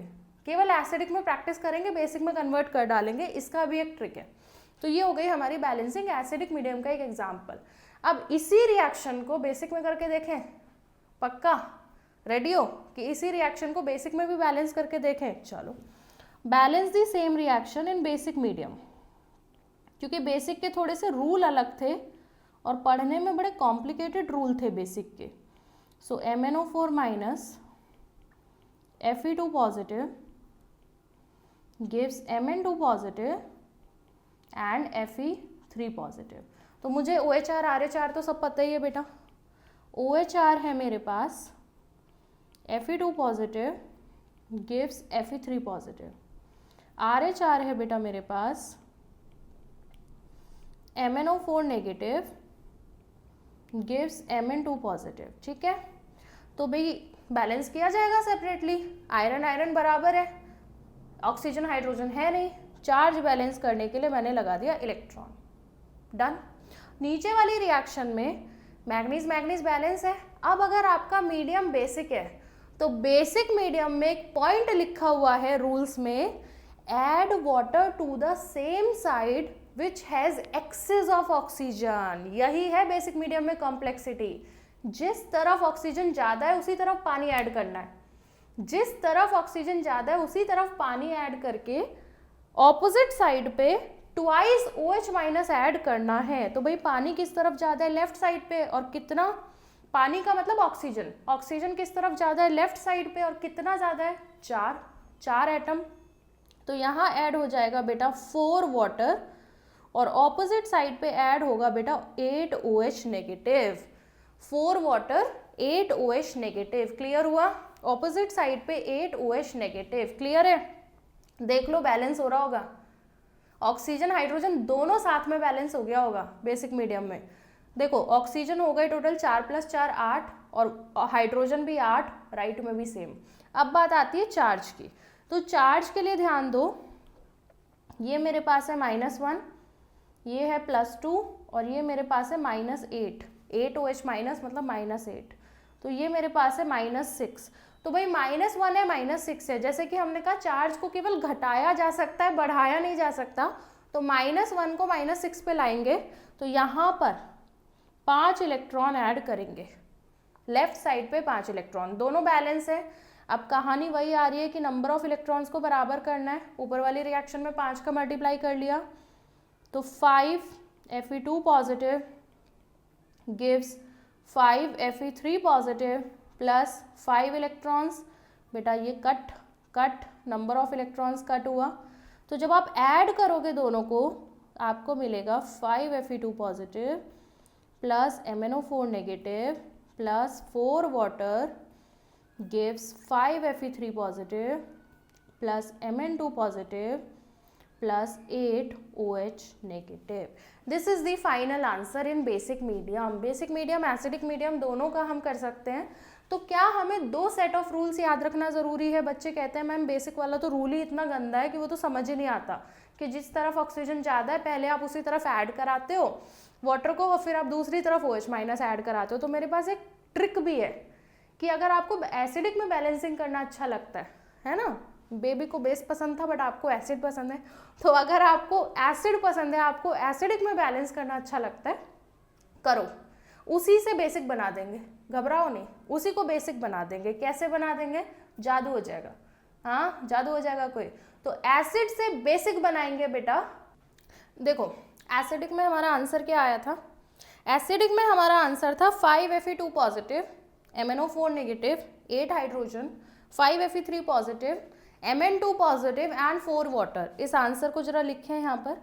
हमारा जो एसिडिक मीडियम में बैलेंसिंग का आंसर आया था, एसिडिक मीडियम वो था 5 Fe2 positive plus MnO4 negative, ध्यान से देखना, plus 8H plus gives 5 Fe3 positive plus Mn2 positive plus 4H2। ठीक है, अगर मैं इसमें कितने H प्लस आए हैं मेरे पास? 8 H प्लस। इस पे ध्यान दो, अगर मैं इसमें add 8 OH minus two both sides, दोनों साइड 8 OH माइनस ऐड कर दूं, ध्यान से समझना, बिल्कुल अच्छी ट्रिक है ये एसिडिक को बेसिक में कन्वर्ट करने की, जादू होने वाला है अभी कोई। तो अगर मैं 8H प्लस को 8 नंबर OH माइनस दोनों साइड पे ऐड कर दूं तो मेरे पास आ जाएगा 5 Fe2 positive, MnO4 negative, 8H plus 8 OH negative gives 5 Fe3 positive, Mn2 positive, 4H2O and 8 OH negative. दोनों तरफ मैंने 8 OH नेगेटिव को ऐड किया है, ध्यान देना, H प्लस और OH माइनस मिलके पानी, तो ये हो गया 8 वाटर। राइट साइड पे मेरे पास था 4 वाटर, 8 4, करो बैलेंस, करो minus, so I will be getting 5 Fe2 positive plus MnO4 negative plus, 8 में से 4 चला गया तो 4 water, 5 Fe, 3 positive, Mn2 positive and 8 OH minus. Look at the जादू। बेसिक वाले का आंसर जाके देखो, पिछले पेज पे बेसिक वाले का आंसर जाके देखो। अरे बेसिक वाले का आंसर तो सेम है जो अभी ट्रिक से आ गया, देखो मैच करो, यही आंसर तो बेसिक का है जो अभी आ गया। तो note, write a trick, write a trick, write a note 10,000 का। To convert acidic medium balancing, to convert acidic medium balancing into basic medium, trick है बेटा ये, into basic medium, add equal number of H plus equal number of OH minus to both side as the number of H plus in final answer। जितना आपका final answer में H plus का number आया था उतने ही OH minus दोनों तरफ add कर दो बेटा, आपकी बैलेंसिंग अपने आप एसिड से बेस में कन्वर्ट हो जाएगी। क्लियर है? ये ज़्यादा आसान है ना कि आप रिएक्शन को हमेशा एसिड मीडियम बस आप याद कर लो। अगर कभी गलती से बेसिक मीडियम आ जाए तो ये ट्रिक लगा देंगे, और अगर कोई मीडियम मेंशन नहीं हो तो भाई एसिडिक, अगर कोई मीडियम नहीं लिखा तो भाई एसिडिक। ठीक है, चलो बेटा क्वेश्चन करेंगे। नीट 2018 में आ चुका है बैलेंसिंग पे question. MnO4 negative, C2O4 2 negative, H plus gives Mn2 positive, CO2 and water. The correct coefficients of reactants for the balanced equation। अच्छा, हमें केवल reactants के कोफिशिएंट पता करने हैं, मतलब MnO4 नेगेटिव के, C2O4 2 नेगेटिव के और H प्लस के। चाहे आपको 1 का पता करना हो, 2 का पता करना हो, 3 का पता करना हो, आपको बैलेंस तो पूरा करना पड़ेगा। पहले ऑक्सीडेशन और रिडक्शन पहचानो, क्योंकि हमें पता चल चुका है कि भाई ये लॉस ऑफ ऑक्सीजन है तो ये तो रिडक्शन ही है। ठीक है, तो पहले मैंने RH4 लिख लिया, इस बार मेरे पास RH4 मुझे मिल चुका है, जो पहले मिल जाए वो लिख लो। ऐसे ही पेपर का भी अप्रोच होना चाहिए, जो पहले सॉल्व हो जाए वो कर दो। ये मेरा हो गया बेटा RH4। अब देखते हैं OHR, तो OHR हो जाएगा हमारे पास उल्टा, C2O4 2 नेगेटिव गिव CO2। यहाँ पे हमें मीडियम समझ आ रहा है, एसिडिक है क्योंकि मुझे H प्लस दिख रहा है, और पानी है। इनको बेटा लिखने की ज़रूरत नहीं है क्योंकि ये अपने आप आ जाएंगे ना जब आप बैलेंसिंग करोगे। जब आप बैलेंसिंग करोगे ये तो अपने आप आ जाएगा, H प्लस और पानी, इसको छोड़ दो अभी। तो देखो ये वाला रिएक्शन तो हमने अभी बैलेंस किया ही था कि भाई यहाँ 4 वाटर लगेगा, यहाँ 8 H प्लस लगेगा, और शायद इसी तरफ 5 इलेक्ट्रॉन लगेगा। ये जस्ट अभी किया था, वही सेम रिएक्शन है। C2O4 2 नेगेटिव पे ध्यान दो। लेफ्ट में मेरे पास कार्बन कितने, 2, राइट में मेरे पास कार्बन कितना, सिर्फ 1, 2 से मल्टीप्लाई। ऑक्सीजन लेफ्ट में कितने, 4, राइट में भी ऑक्सीजन के एटम हो गए 4, तो ऑक्सीजन बैलेंस्ड, बल्ले बल्ले काम आसान। अब चार्ज, लेफ्ट में मेरे पास चार्ज कितना, -2, राइट में मेरे पास चार्ज कितना, 0, 2 इलेक्ट्रॉन ऐड, 2 इलेक्ट्रॉन ऐड। अब क्या करना है बेटा, नंबर ऑफ इलेक्ट्रॉन्स को बराबर करना है। तो भाई पहली रिएक्शन में अगर हम मल्टीप्लाई करें 2 का और दूसरी रिएक्शन में मल्टीप्लाई करें 5 का, पहली रिएक्शन में 2 का मल्टीप्लाई, दूसरे में 5 का, नंबर ऑफ इलेक्ट्रॉन्स बराबर हो जाएंगे। तो पहली रिएक्शन में 2 का मल्टीप्लाई करके मेरे पास रिएक्शन आ जाएगी 2MnO4 minus plus 16H plus 10 electrons gives 2Mn2 positive plus 8H2O। दूसरी रिएक्शन में 5 का मल्टीप्लाई करके मेरे पास इक्वेशन आ जाएगी 5 C2O4 2 negative gives 10 CO2 plus 10 electrons. ठीक है, अब क्या कर देंगे, दोनों को ऐड। जब आप दोनों को ऐड करोगे बेटा, ध्यान देना, दोनों को ऐड करोगे तो ऐड करके मुझे पता चल रहा है कि 2MnO4 negative plus 5 C2O4 2 negative plus 16H plus, यही है ना लेफ्ट में। इलेक्ट्रॉन से इलेक्ट्रॉन तो कट जाएगा, 10 इलेक्ट्रॉन से 10 इलेक्ट्रॉन तो कट जाएगा। एक्चुअल में हम नंबर ऑफ इलेक्ट्रॉन्स को बराबर बनाते हैं इसलिए ताकि वो कटे, तो इलेक्ट्रॉन से इलेक्ट्रॉन तो कट जाएगा। आगे आ रहा है राइट साइड पे 2Mn2 positive plus 10 CO2 plus 8 H2O। This is our final balancing answer. अब उसने पूछा रिएक्टेंट के कोफिशिएंट बता दो, तो रिएक्टेंट के मेरे पास कोफिशिएंट है 2, 5 एंड 16। ठीक है, तो ऐसा कोई भी ऑप्शन आपको मिलेगा जिसमें आपको MnO4 माइनस और C2O4 2 नेगेटिव और H प्लस के कोफिशिएंट दिख रहे हो, that will be our answer. Clear?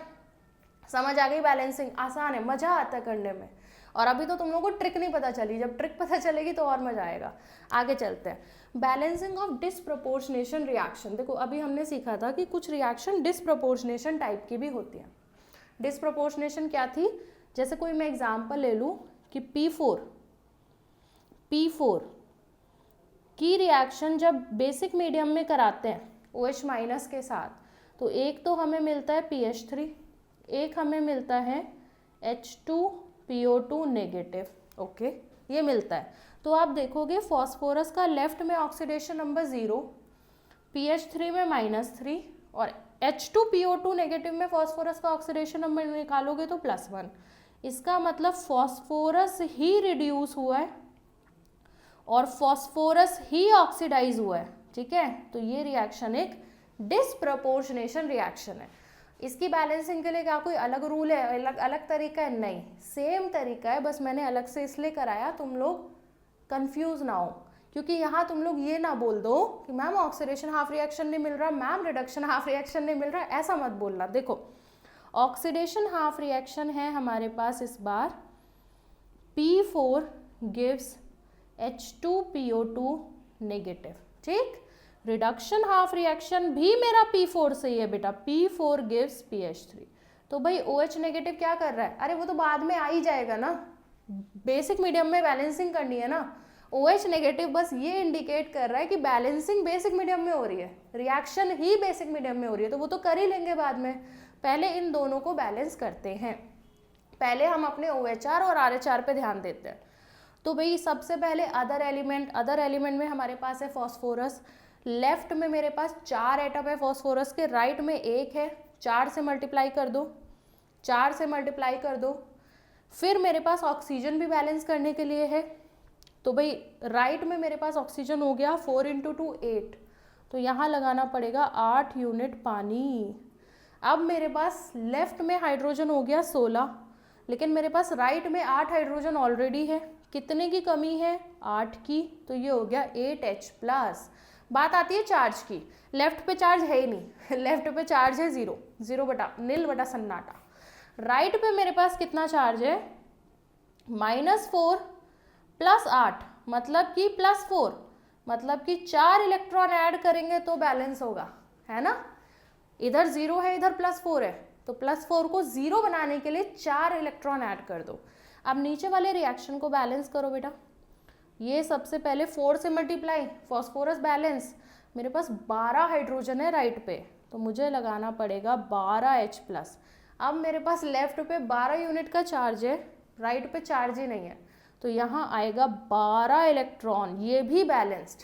तो सेम तरीका है, सब कुछ सेम है, बस ऑक्सीडेशन हाफ रिएक्शन पहचानो, रिडक्शन हाफ रिएक्शन पहचानो, इतना ही अंतर है बेटा। दोनों बैलेंस हो गया। अब क्या करना पड़ता है हमें? नंबर ऑफ इलेक्ट्रॉन्स को बराबर, ऊपर है 4 नीचे है 12, 3 से मल्टीप्लाई कर ले ऊपर वाली रिएक्शन में, 4 जिसमें है उसको 3 से मल्टीप्लाई कर लेते हैं, बराबर हो जाएगा। तो जब 3 से मल्टीप्लाई करोगे तो आप लिखोगे 3P4 + 24H2O गिव्स 4 और 3 12 H2PO2 नेगेटिव प्लस, और क्या है मेरे पास 8 और 3 24 एंड 4 और 3 12, तो 24H+ एंड 12 इलेक्ट्रॉन्स। ठीक, ऑक्सीडेशन हाफ रिएक्शन। बेटा रिडक्शन हाफ रिएक्शन मेरे पास कोई मल्टीप्लिकेशन नहीं करना मुझे, तो ये आ गई P4 + 12H+ + 12 इलेक्ट्रॉन + 4PH3। ठीक है, ये हो गई रिडक्शन हाफ रिएक्शन। दोनों को ऐड करेंगे, ऐड करना सबको आता है, इलेक्ट्रॉन से इलेक्ट्रॉन कट जाते हैं ऐड करने में, ये इलेक्ट्रॉन से इलेक्ट्रॉन कटे और आंसर आ गया 3P4 + 24H2O, नहीं 4P4 हो गया भाई टोटल, एक नीचे भी है, 3 ये है एक ये है, 4P4 + 24H2O प्लस देखो 12H+ इधर है और 24H+ राइट साइड पे है, 12H+ लेफ्ट पे है, 24 राइट पे है, तो लेफ्ट पे H+ नहीं आएगा, लेफ्ट पे H+ नहीं बचेगा, ये सीधा 12H+ राइट पे बचेगा, 4PH3 एंड 12H2PO2 नेगेटिव। क्या हम कुछ नंबर कॉमन ले सकते हैं इसमें से? यस। ये आंसर नहीं है। अगर आपका किसी नंबर से आप इस इक्वेशन को डिवाइड कर सकते हो तो करो, डिवाइड के बाद जो आएगा वो आंसर है। इट मीन्स आप डिवाइड करो 4 से, तो it is 4 1P4 6H2O 3H+ PH3 and 3H2PO2 negative. अभी बैलेंसिंग कौन से मीडियम में हुई है? एसिडिक। अब इसको किस में बदलना पड़ेगा? बेसिक। बेसिक में बदलने के लिए बेटा H+ कितने आए हैं? 3, तो ऐड 3OH- बोथ साइड, दोनों साइड पे 3OH- ऐड कर दो। ऐड करोगे तो 3P4 + 6 water + 3OH negative gives 3H+, और इसमें ऐड हो जाएगा 3OH- + PH3 + 3H2PO2 नेगेटिव। दिखाई दे रहा है? साइड हो जाऊं और साइड, क्लास से बाहर चले जाऊं मैं? अपने आप कर लोगे?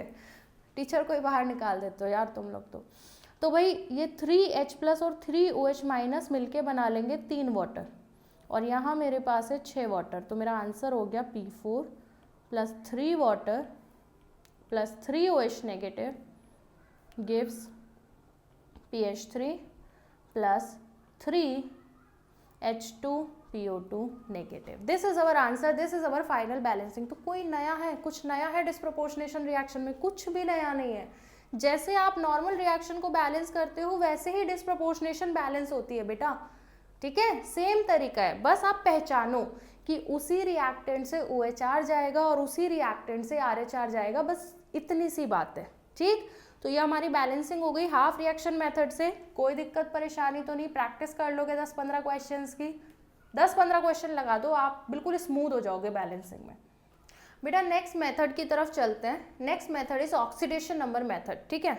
सो ऑक्सीडेशन नंबर मेथड को ध्यान से देखो। ऑक्सीडेशन नंबर मेथड में कुछ बातें अलग हैं हाफ रिएक्शन मेथड से। एक तो सबसे पहले ये सिंगल स्टेप मेथड है, मतलब इसमें आपको आधी आधी रिएक्शन करनी ही नहीं पड़ेगी, ये सिंगल रिएक्शन मेथड है। दूसरा, सबसे पहला स्टेप क्या है इस मेथड का कि सबसे पहले आप सारे एलिमेंट की ऑक्सीडेशन नंबर लिखो।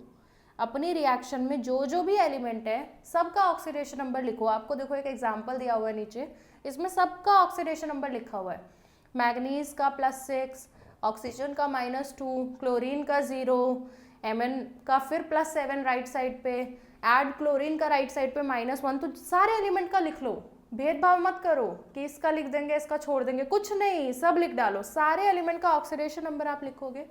उसके बाद बेटा कितना चेंज आया ऑक्सीडेशन नंबर में ये पता करोगे। तो देखो यहाँ पे आपको दिखा रखा है काफ़ी अच्छे तरीके से कि मैग्नीज के ऑक्सीडेशन नंबर में चेंज 1 का है, मैग्नीज के केस में चेंज 1 का है, और बेटा क्लोरीन के केस में आपका जो चेंज है वो 2 का है, ठीक है? मैग्नीज के केस में आपका चेंज 1 का है, क्लोरीन के केस में चेंज 2 का है। तो चेंज पता कर लो। अब उस चेंज को इक्वल करो, equalise the change in oxidation number by multiplying the LHS with suitable number. अपने लेफ्ट हैंड साइड को ऐसे नंबर से मल्टीप्लाई करो कि चेंज बराबर हो जाए। चेंज बराबर होने का क्या मतलब है भाई? बराबर तो ऐसे ही करोगे ना जब इसको 2 से मल्टीप्लाई कर दोगे। तो आगे देखो Mn को 2 से मल्टीप्लाई कर रखा है, और उसके बाद लेफ्ट हैंड साइड तो आपने चेंज देख के बैलेंस किया, राइट हैंड साइड पे आप हिट एंड ट्रायल लगा के बैलेंस करो। लेफ्ट हैंड साइड बैलेंस हो चुकी है, अब राइट हैंड साइड को हिट एंड ट्रायल लगा के बैलेंस करो। तो जो अभी हमने रिएक्शन की थी, चलो इस बार कोई दूसरी ले लेते हैं, बार बार एक ही रिएक्शन क्यों प्रैक्टिस करें, कोई एक रिएक्शन लेते हैं और उसको ऑक्सीडेशन नंबर मेथड से करेंगे। Let's see an example.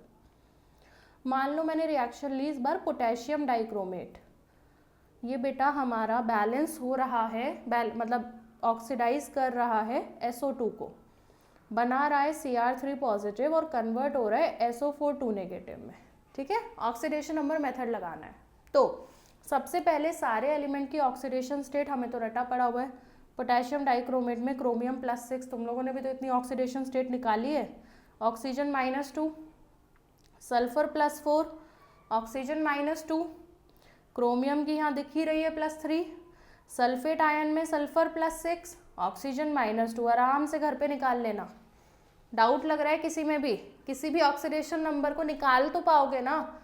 अरे भाई SO2 में सल्फर को X माना, 2 × -2 ऑक्सीजन, तो आराम से घर पे पेशेंटली निकाल लेना अगर आपको डाउट लग रहा है तो। ठीक है, अब देखेंगे किस किस की ऑक्सीडेशन नंबर बदली और कितनी बदली। देखो, क्रोमियम की ऑक्सीडेशन नंबर बदली 6 से 3, 6 से 3, तो change in oxidation number per chromium is 3। 3 का ही चेंज है ना पर क्रोमियम, 6 से 3 का बदलना। 6 से 3 हुई तो चेंज कितना? 3 का चेंज है ना, लेकिन पर क्रोमियम 3 का चेंज है। लेकिन हमारे LHS में टोटल क्रोमियम है कितने? हमारे लेफ्ट हैंड साइड पे क्रोमियम कितने हैं? 2। तो बेटा टोटल चेंज जो हुआ, चलो छोड़ो, दूसरा तरीका सिखाता हूँ मैं आपको। आप 3 का ही चेंज मान लो, आप 3 का ही चेंज लिख लो, तो इसके नीचे हम चेंज लिख देंगे 3। अब SO2 देखना, SO2 में आपके पास कितना चेंज आया? SO2 में मुझे साफ साफ दिखाई दे रहा है 4 से 6, और 4 से 6 पे कितना चेंज आता है? चेंज पर सल्फर इज 2, तो SO2 में मेरा चेंज आया 2 का। अब करना क्या होता है? आसान तरीका सीखो, पिछला वाला तो थ्योरी मेथड छोड़ो, इजी तरीका सीखो। क्रिस क्रॉस खेलना होता है, इधर मल्टीप्लाई करो 2 का, इधर मल्टीप्लाई करो 3 का, चेंज अपने आप बराबर हो जाएगा। LHS में जो भी आपका चेंज आया है क्रिस क्रॉस, तो जैसे ही हमने क्रिस क्रॉस किया 2, ये आ गया मेरे पास 2 Cr2O7 2 negative, 3 SO2। LHS balanced. LHS को देख के RHS बैलेंस करेंगे। अभी तो RHS को एज इट इज कॉपी कर लो, RHS को एज इट इज कॉपी किया, और अब लेफ्ट साइड को देख के RHS में हिट एंड ट्रायल लगाना है बेटा। क्या लगाना है बच्चे? Hit and trial. देखो, सबसे पहले क्रोमियम, पहले अदर एलिमेंट, फिर ऑक्सीजन, फिर हाइड्रोजन, फिर बोलोगे चार्ज। इस नंबर की खास बात बता दूं, इसमें चार्ज नहीं बैलेंस करना पड़ता। ऑक्सीडेशन नंबर क्यों ज़्यादा अच्छा है आपके आयन इलेक्ट्रॉन वाले मेथड से? क्योंकि चार्ज बैलेंस नहीं करना पड़ता। तो यहाँ ध्यान से देखोगे, क्रोमियम बैलेंस करने के लिए मुझे लगाना पड़ेगा 4 क्रोमियम एटम है। सल्फर की बैलेंसिंग के लिए लगाना पड़ेगा 3। अब ऑक्सीजन काउंट करो बेटा। लेफ्ट पे मेरे पास 7 × 2 14 एंड 3 × 2 6, 14 और 6 कितना होता है? 20। ये टोटल मिला के मेरे पास 20 ऑक्सीजन है। राइट पे मेरे पास 12 है, केवल 12 है। कितने ऑक्सीजन की कमी है? 8। तो 8 यूनिट पानी, और 8 यूनिट पानी के बाद हाइड्रोजन को बैलेंस करने के लिए 16H+। बैलेंस्ड, खत्म। ना कोई इलेक्ट्रॉन, ना जोड़ना, ना तोड़ना, ना मल्टीप्लिकेशन, ना इलेक्ट्रॉन को बराबर करना। तो इस मेथड की खास बात क्या है? No need to balance charge. Oxidation number method क्यों अच्छा है? क्योंकि यहाँ पर हमें चार्ज को बैलेंस नहीं करना पड़ता। तो समझ आ गया सबको ऑक्सीडेशन नंबर मेथड? पक्का क्लियर है? आगे बढ़े, नेक्स्ट टॉपिक की तरफ बढ़े। चलो, अपना नेक्स्ट टॉपिक है बेटा ऑक्सीडाइजिंग एंड रिड्यूसिंग एजेंट। बचपन से पढ़ते आ रहे हैं। किससे ऑक्सीडाइजिंग एजेंट बोला जाता है? वो सब्सटेंस जिनका रिडक्शन होता है। Substances undergoing reduction are known as oxidising agent या फिर ऑक्सीडेंट। एक वर्ड यूज होता है ऑक्सीडेंट। रिड्यूसिंग एजेंट किसे बोला जाता है? Substances undergoing oxidation are called reductant या रिड्यूसिंग एजेंट। जिसका ऑक्सीडेशन हुआ वो रिडक्टेंट, जिसका रिडक्शन हुआ वो ऑक्सीडेंट। कुछ common oxidising and reducing agent देखो बेटा। Oxygen, ozone, fluorine, bromine, H2SO4, KMNO4, K2Cr2O7, ये दोनों बहुत फेमस हैं। ये दोनों काफ़ी स्ट्रॉन्ग ऑक्सीडाइजिंग एजेंट हैं। ऑर्गेनिक केमिस्ट्री में भी ये बार बार यूज़ होते हैं। काफ़ी फेमस ऑक्सीडाइजिंग एजेंट हैं दोनों। इवन HNO3 भी एक काफ़ी अच्छा ऑक्सीडाइजिंग एजेंट है, यहाँ लिखा नहीं है। कॉन्सनट्रेटेड HNO3 काफ़ी अच्छा ऑक्सीडाइजिंग एजेंट है बेटा वो भी, ठीक है। कॉमन रिड्यूसिंग एजेंट, भाई सबसे पहले हाइड्रोजन तो है ही, फिर आपने मेटलर्जी में देखा होगा CO भी रिड्यूसिंग एजेंट है। आयरन, जिंक, लिथियम, कार्बन और एल्यूमिनियम भी आपने देखा होगा मेटलर्जी में, अगर नहीं पढ़ा है तो देख लोगे। Carbon reduction, aluminium reduction, hydrogen reduction, ये सब रिड्यूसिंग एजेंट के मेथड है। CO रिडक्शन भी होता है बेटा। एल्कली मेटल्स, सारे alkali metals actually reducing agent हैं और सारे हैलोजेंस ऑक्सीडाइजिंग एजेंट हैं। तो ये कुछ कॉमन लिस्ट है, इसे हम याद कर सकते हैं, ठीक है। आगे चलते हैं, क्वेश्चन आया 2014 में, H2O2 की 2 रिएक्शन दी हुई है। Role of hydrogen peroxide in the above reaction is respectively, हमें पता करना है कि H2O2 का क्या रोल है इन दोनों रिएक्शन में। क्या दोनों में ऑक्सीडाइजिंग एजेंट है या दोनों में रिड्यूसिंग है, या क्या चल रहा है, चल क्या रहा है।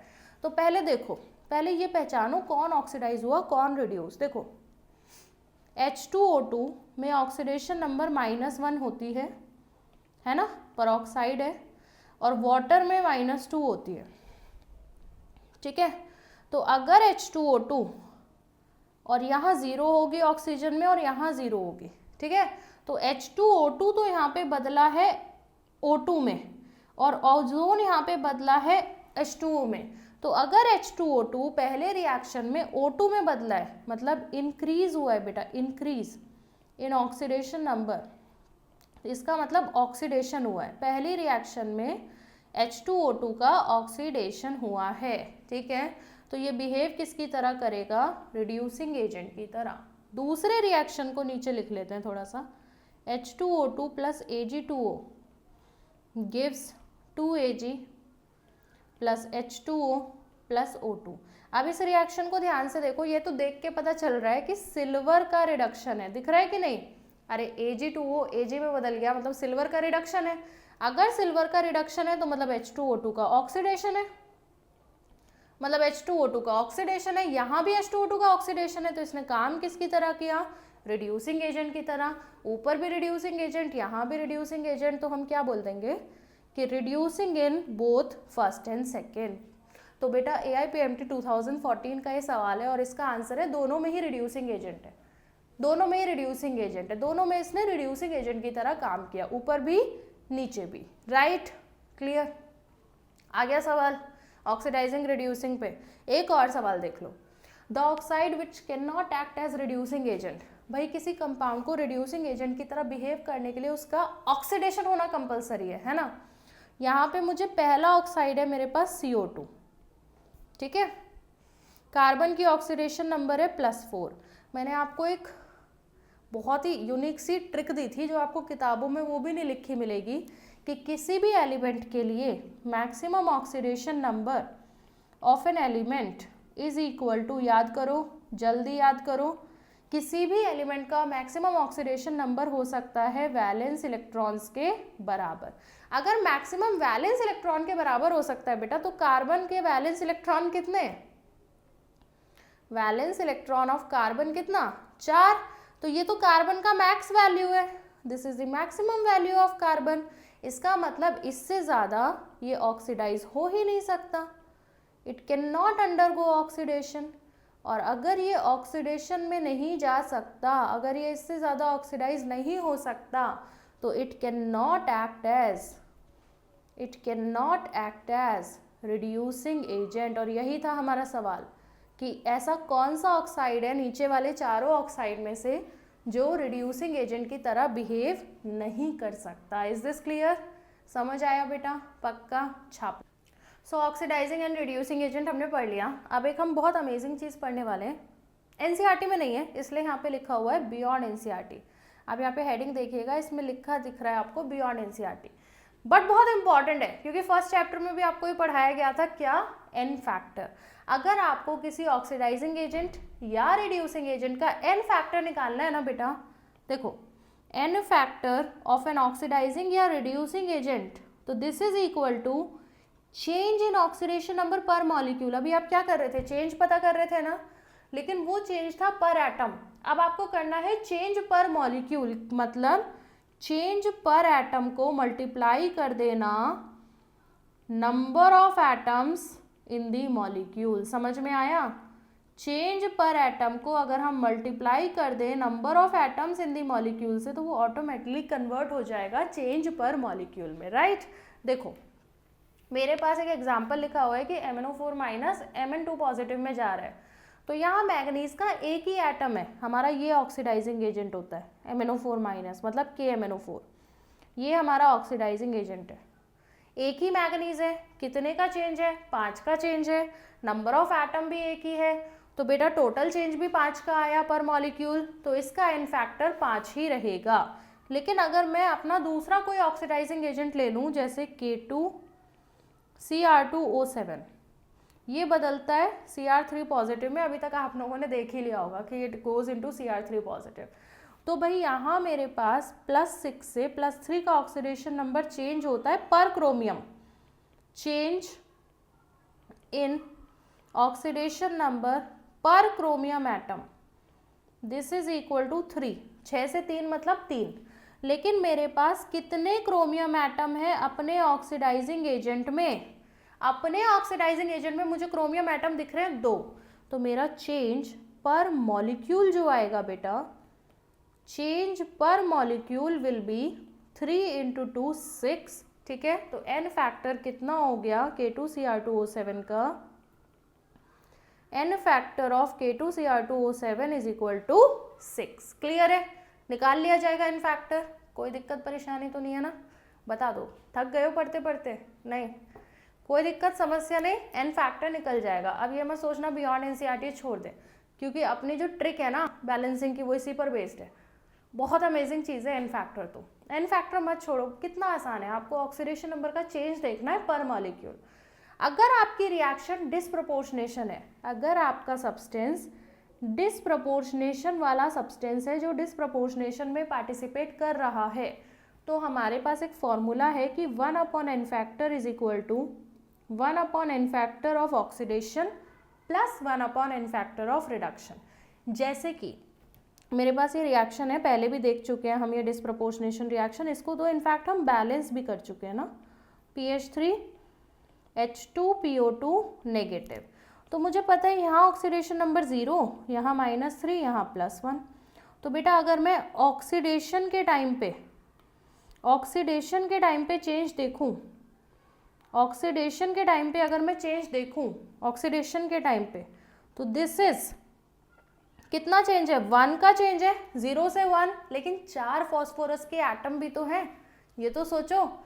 चेंज 1 का है लेकिन एटम कितने हैं? 4। तो एन फैक्टर ऑफ ऑक्सीडेशन कितना आ गया? कहीं पे लिख लेते हैं इसको, यहाँ लिख लेते हैं, एन फैक्टर ऑक्सीडेशन का आ गया 4।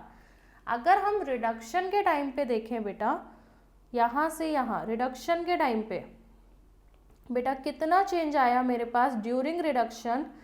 3 का चेंज है। 0 से 3 जाओगे तो 0 से -3, चेंज 3 का है, बट अगेन 4 एटम है फॉस्फोरस के P4 में, तो 12। तो एन फैक्टर बेटा रिडक्शन के टाइम पे मेरा आ गया 12। तो भाई मेरा ओवरऑल एन फैक्टर कितना हो जाएगा? ध्यान से देखो, 1/12 + 1/4, 1/n factor of oxidation, 1/n factor of reduction, ये आ रहा है 4/12, 4/12 को सॉल्व करोगे तो 1/3।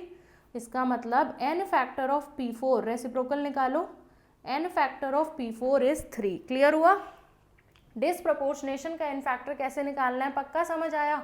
चलो कुछ क्विक सब्सटेंसेस के एन फैक्टर निकालते हैं, एकदम जल्दी जल्दी निकालेंगे। मैंने आपको एक क्वेश्चन लिखाया, कैलकुलेट एन फैक्टर, जल्दी जल्दी, ऑफ फॉलोइंग। जल्दी जल्दी कुछ रिएक्शन हो रही हैं, उनमें एन फैक्टर निकालेंगे, ठीक है, रिएक्टेंट्स के निकालेंगे, फॉलोइंग रिएक्टेंट्स। ध्यान से देखो, पहला आ गया KMnO4, अगर ये बना रहा है MnO2, दूसरा आ गया बेटा H2C2O4, अगर ये बना रहा है CO2, ठीक है। तीसरा आ गया बेटा SO2, अगर ये जा रहा है SO4 2 नेगेटिव में। देखो KMnO4 में Mn का ऑक्सीडेशन नंबर +7, MnO2 में +4, सीधा सीधा हमें चेंज दिखा 3 का, और मैग्नीज का एक ही एटम है तो टेंशन लेनी नहीं है, पर मॉलिक्यूल भी चेंज 3 का है, एन फैक्टर 3। H2C2O4 में कार्बन का ऑक्सीडेशन नंबर +3 है लेफ्ट साइड पे, राइट पे +4 है। बेटा चेंज कितने का हो रहा है ऑक्सीडेशन नंबर में? 1 का, लेकिन मॉलिक्यूल में कार्बन एटम कितने हैं? H2C2O4 के मॉलिक्यूल में कार्बन एटम है 2, तो चेंज कितना हो गया ओवरऑल 2 का n factor 2। SO2 oxidation number sulphur +4, SO4 2 negative +6, कितने का चेंज 2 का। कितने एटम है सल्फर के SO2 में, कितने आदमी थे भाई, कितने एटम थे मैम, एक ही था, एक ही था, तो 2 × 1 2। तो this is how we find the n factor of oxidising agent and reducing agent and a substance which is undergoing disproportionation. ठीक है, समझ आ गया ना, कोई डाउट तो नहीं है, पूछ लेना। n फैक्टर निकालना आसान है और ये बहुत जगह काम आता है, इसके बहुत एप्लीकेशन है, तो इसे पूछ लेना, समझ लेना इसे अच्छे से। आगे चलते हैं, ट्रिक फॉर बैलेंसिंग का टाइम आ चुका है, क्योंकि बहुत देर से तुम लोग चिल्ला रहे थे, आपने 2 ही मेथड पढ़ाए, ट्रिक नहीं बताई। आपने इसकी टोपी उसके सर वाला मेथड नहीं कराया, इसकी टोपी उसके सर वाला मेथड आप छोड़ दिए, है ना, बहुत देर से चिल्ला रहे हो तुम लोग। तो यहाँ पे टोपी क्या है, इसकी टोपी उसके सर तो पहनानी है, लेकिन टोपी है n फैक्टर। एक स्टेप में आपकी पूरी रिएक्शन बैलेंस हो जाएगी, कोई से भी कर लो जो भी करके आए थे।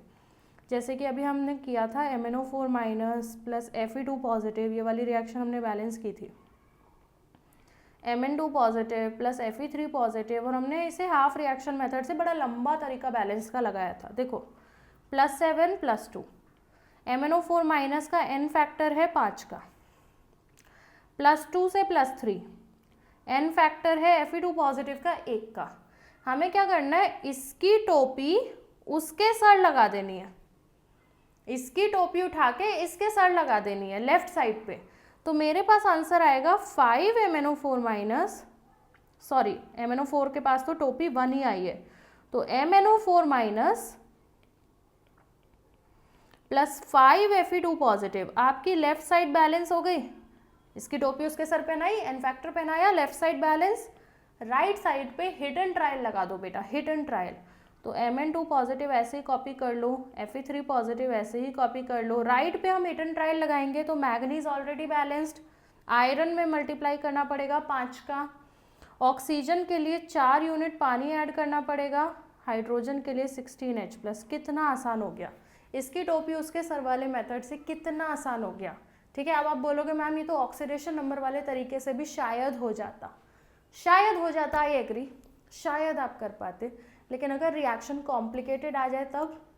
इस मेथड से सारी रिएक्शन सिंगल स्टेप में बैलेंस होती है, इस ट्रिक का फायदा ये है। एक और देखते हैं, अगर मैं थोड़ी कॉम्प्लिकेटेड रिएक्शन आपके लिए ले लूँ, K2Cr2O7 plus C2O4 2 negative gives Cr3 positive plus CO2, इसको हमें बैलेंस करना है।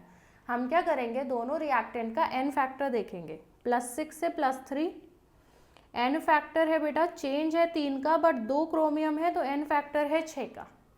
ऑक्सिलेट आयन +3 से +4, बेटा n फैक्टर चेंज 1 का है, लेकिन 2 कार्बन है, n फैक्टर है 2 का, तो यहाँ n फैक्टर 6, यहाँ n फैक्टर 2, क्रॉस मल्टीप्लाई किया जाएगा, इसकी टोपी उसके सर पहनाई जाएगी, तो 2Cr2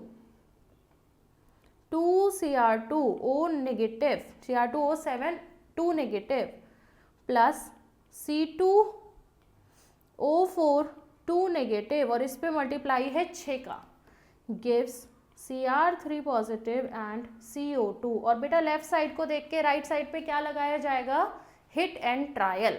लेफ्ट को देखो, राइट पे हिट एंड ट्रायल लगाओ, तो क्रोमियम मुझे 4 लिखना पड़ेगा, है ना, 2 और 2 4, कार्बन के लिए मुझे 12 लिखना पड़ेगा, 6 × 2, ऑक्सीजन मेरे लेफ्ट साइड पे हैं 7 × 2 14 एंड 6 × 4 24, तो 14 + 24 बहुत सारे हैं कितने हैं, 7 × 2 14 और 24, 24 + 4 28 और 10 38। राइट साइड पे है 24, राइट साइड पे है मेरे पास 12 × 2 24, तो बेटा मेरे पास 14 ऑक्सीजन की कमी है राइट पे, तो यहाँ हो जाएगा 14 H2O और double 28H+। Balance, charge balancing की कोई नीड ही नहीं है, बट आप इसमें एक चीज़ देख रहे होगे, ये पूरी रिएक्शन डिविजिबल है 2 से, ये इसका करेक्ट आंसर नहीं है, क्योंकि पूरी रिएक्शन 2 से डिविजिबल है, तो Cr2O7 2 negative plus 3C2O4 2 negative plus 14H plus gives 2Cr3 positive plus 6CO2 plus 7H2O. This is the answer, ये है करेक्ट आंसर. अब देखो ये है बेटा आंसर. तो इस तरह से ITUS मेथड से हम 1-2 स्टेप में पूरा रिएक्शन बैलेंस कर सकते हैं टफ से टफ. इसकी भी खास बात यह है कि चार्ज की बैलेंसिंग की नीड ही नहीं है. एन फैक्टर निकालो, टोपी पहनाओ, लेफ्ट साइड बैलेंस करो, राइट में हिट एंड ट्रायल लगाओ, done done done are done. चलो आगे चलते हैं. Redox reaction as the basis of titration. Titration क्या होता है? किया है कभी लैब में टाइट्रेशन? गए हो? कोविड बैच वाले तो गए ही नहीं है लैब के अंदर, तो उनको तो पता ही नहीं है क्या टाइट्रेशन, क्या टाइटर, क्या बीकर, क्या पिपेट. पिपेट यूज़ किया कभी? कभी पिपेट से ऐसे एसिड सक किया है? भाई इतना डरावना होता है, क्योंकि आपको पता है कि आपके हाथ में ये पिपेट है ना, ये पिपेट है मान लो, तो एसिड को ऊपर लाना है और उतना ही लाना है कि मुंह में ना चला जाए. मुंह में गया तो मतलब गड़बड़ है. तो वो बहुत डरावना है पिपेट से एसिड सक करना. तो टाइट्रेशन क्या होती है? आपने लैब में ना एक ऐसा सा एपरेटस रखा देखा होगा काफ़ी बार. ऐसे लंबा सा स्टैंड होता है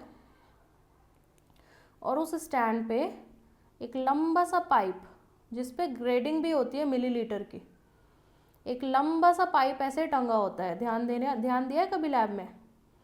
और इस लंबे से पाइप पे मिलीलीटर की ग्रेडिंग भी होती है. ऐसे स्केल बना होता है इस पे मिलीलीटर का, लाइक दिस.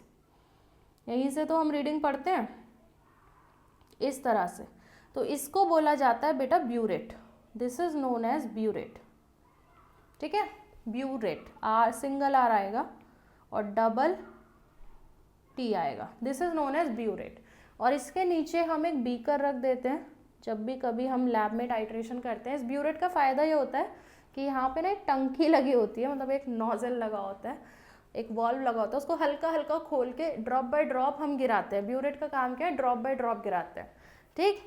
तो बेटा नीचे मान लो आपने एसिड ले लिया, ऊपर मान लो आपने बेस ले लिया ब्यूरेट में, तो ड्रॉप बाय ड्रॉप गिरा के आप एग्जैक्ट लाइट पिंक कलर, मतलब मेरे स्कूल में तो ऐसा होता था कि हम ये बार बार करते थे एक्सपेरिमेंट, और जैसे ही हम टीचर को दिखाने लेके जाते थे, टीचर हमको बोलते थे आपने पिंक कलर डार्क कर दिया, दोबारा करो.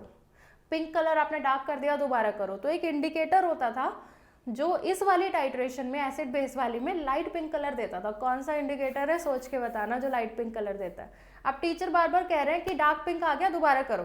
फिर उन्होंने एक तरीका बताया कि काम करो, नीचे बीकर के बिल्कुल वाइट कलर का प्लेन पन्ना रख लो, पेज रख लो, पेज A4 वाला, और उस पे से कलर देखना बिल्कुल हल्का पिंक होना चाहिए. का यार ये पिंक के चक्कर में तो सही फंस रहे हैं.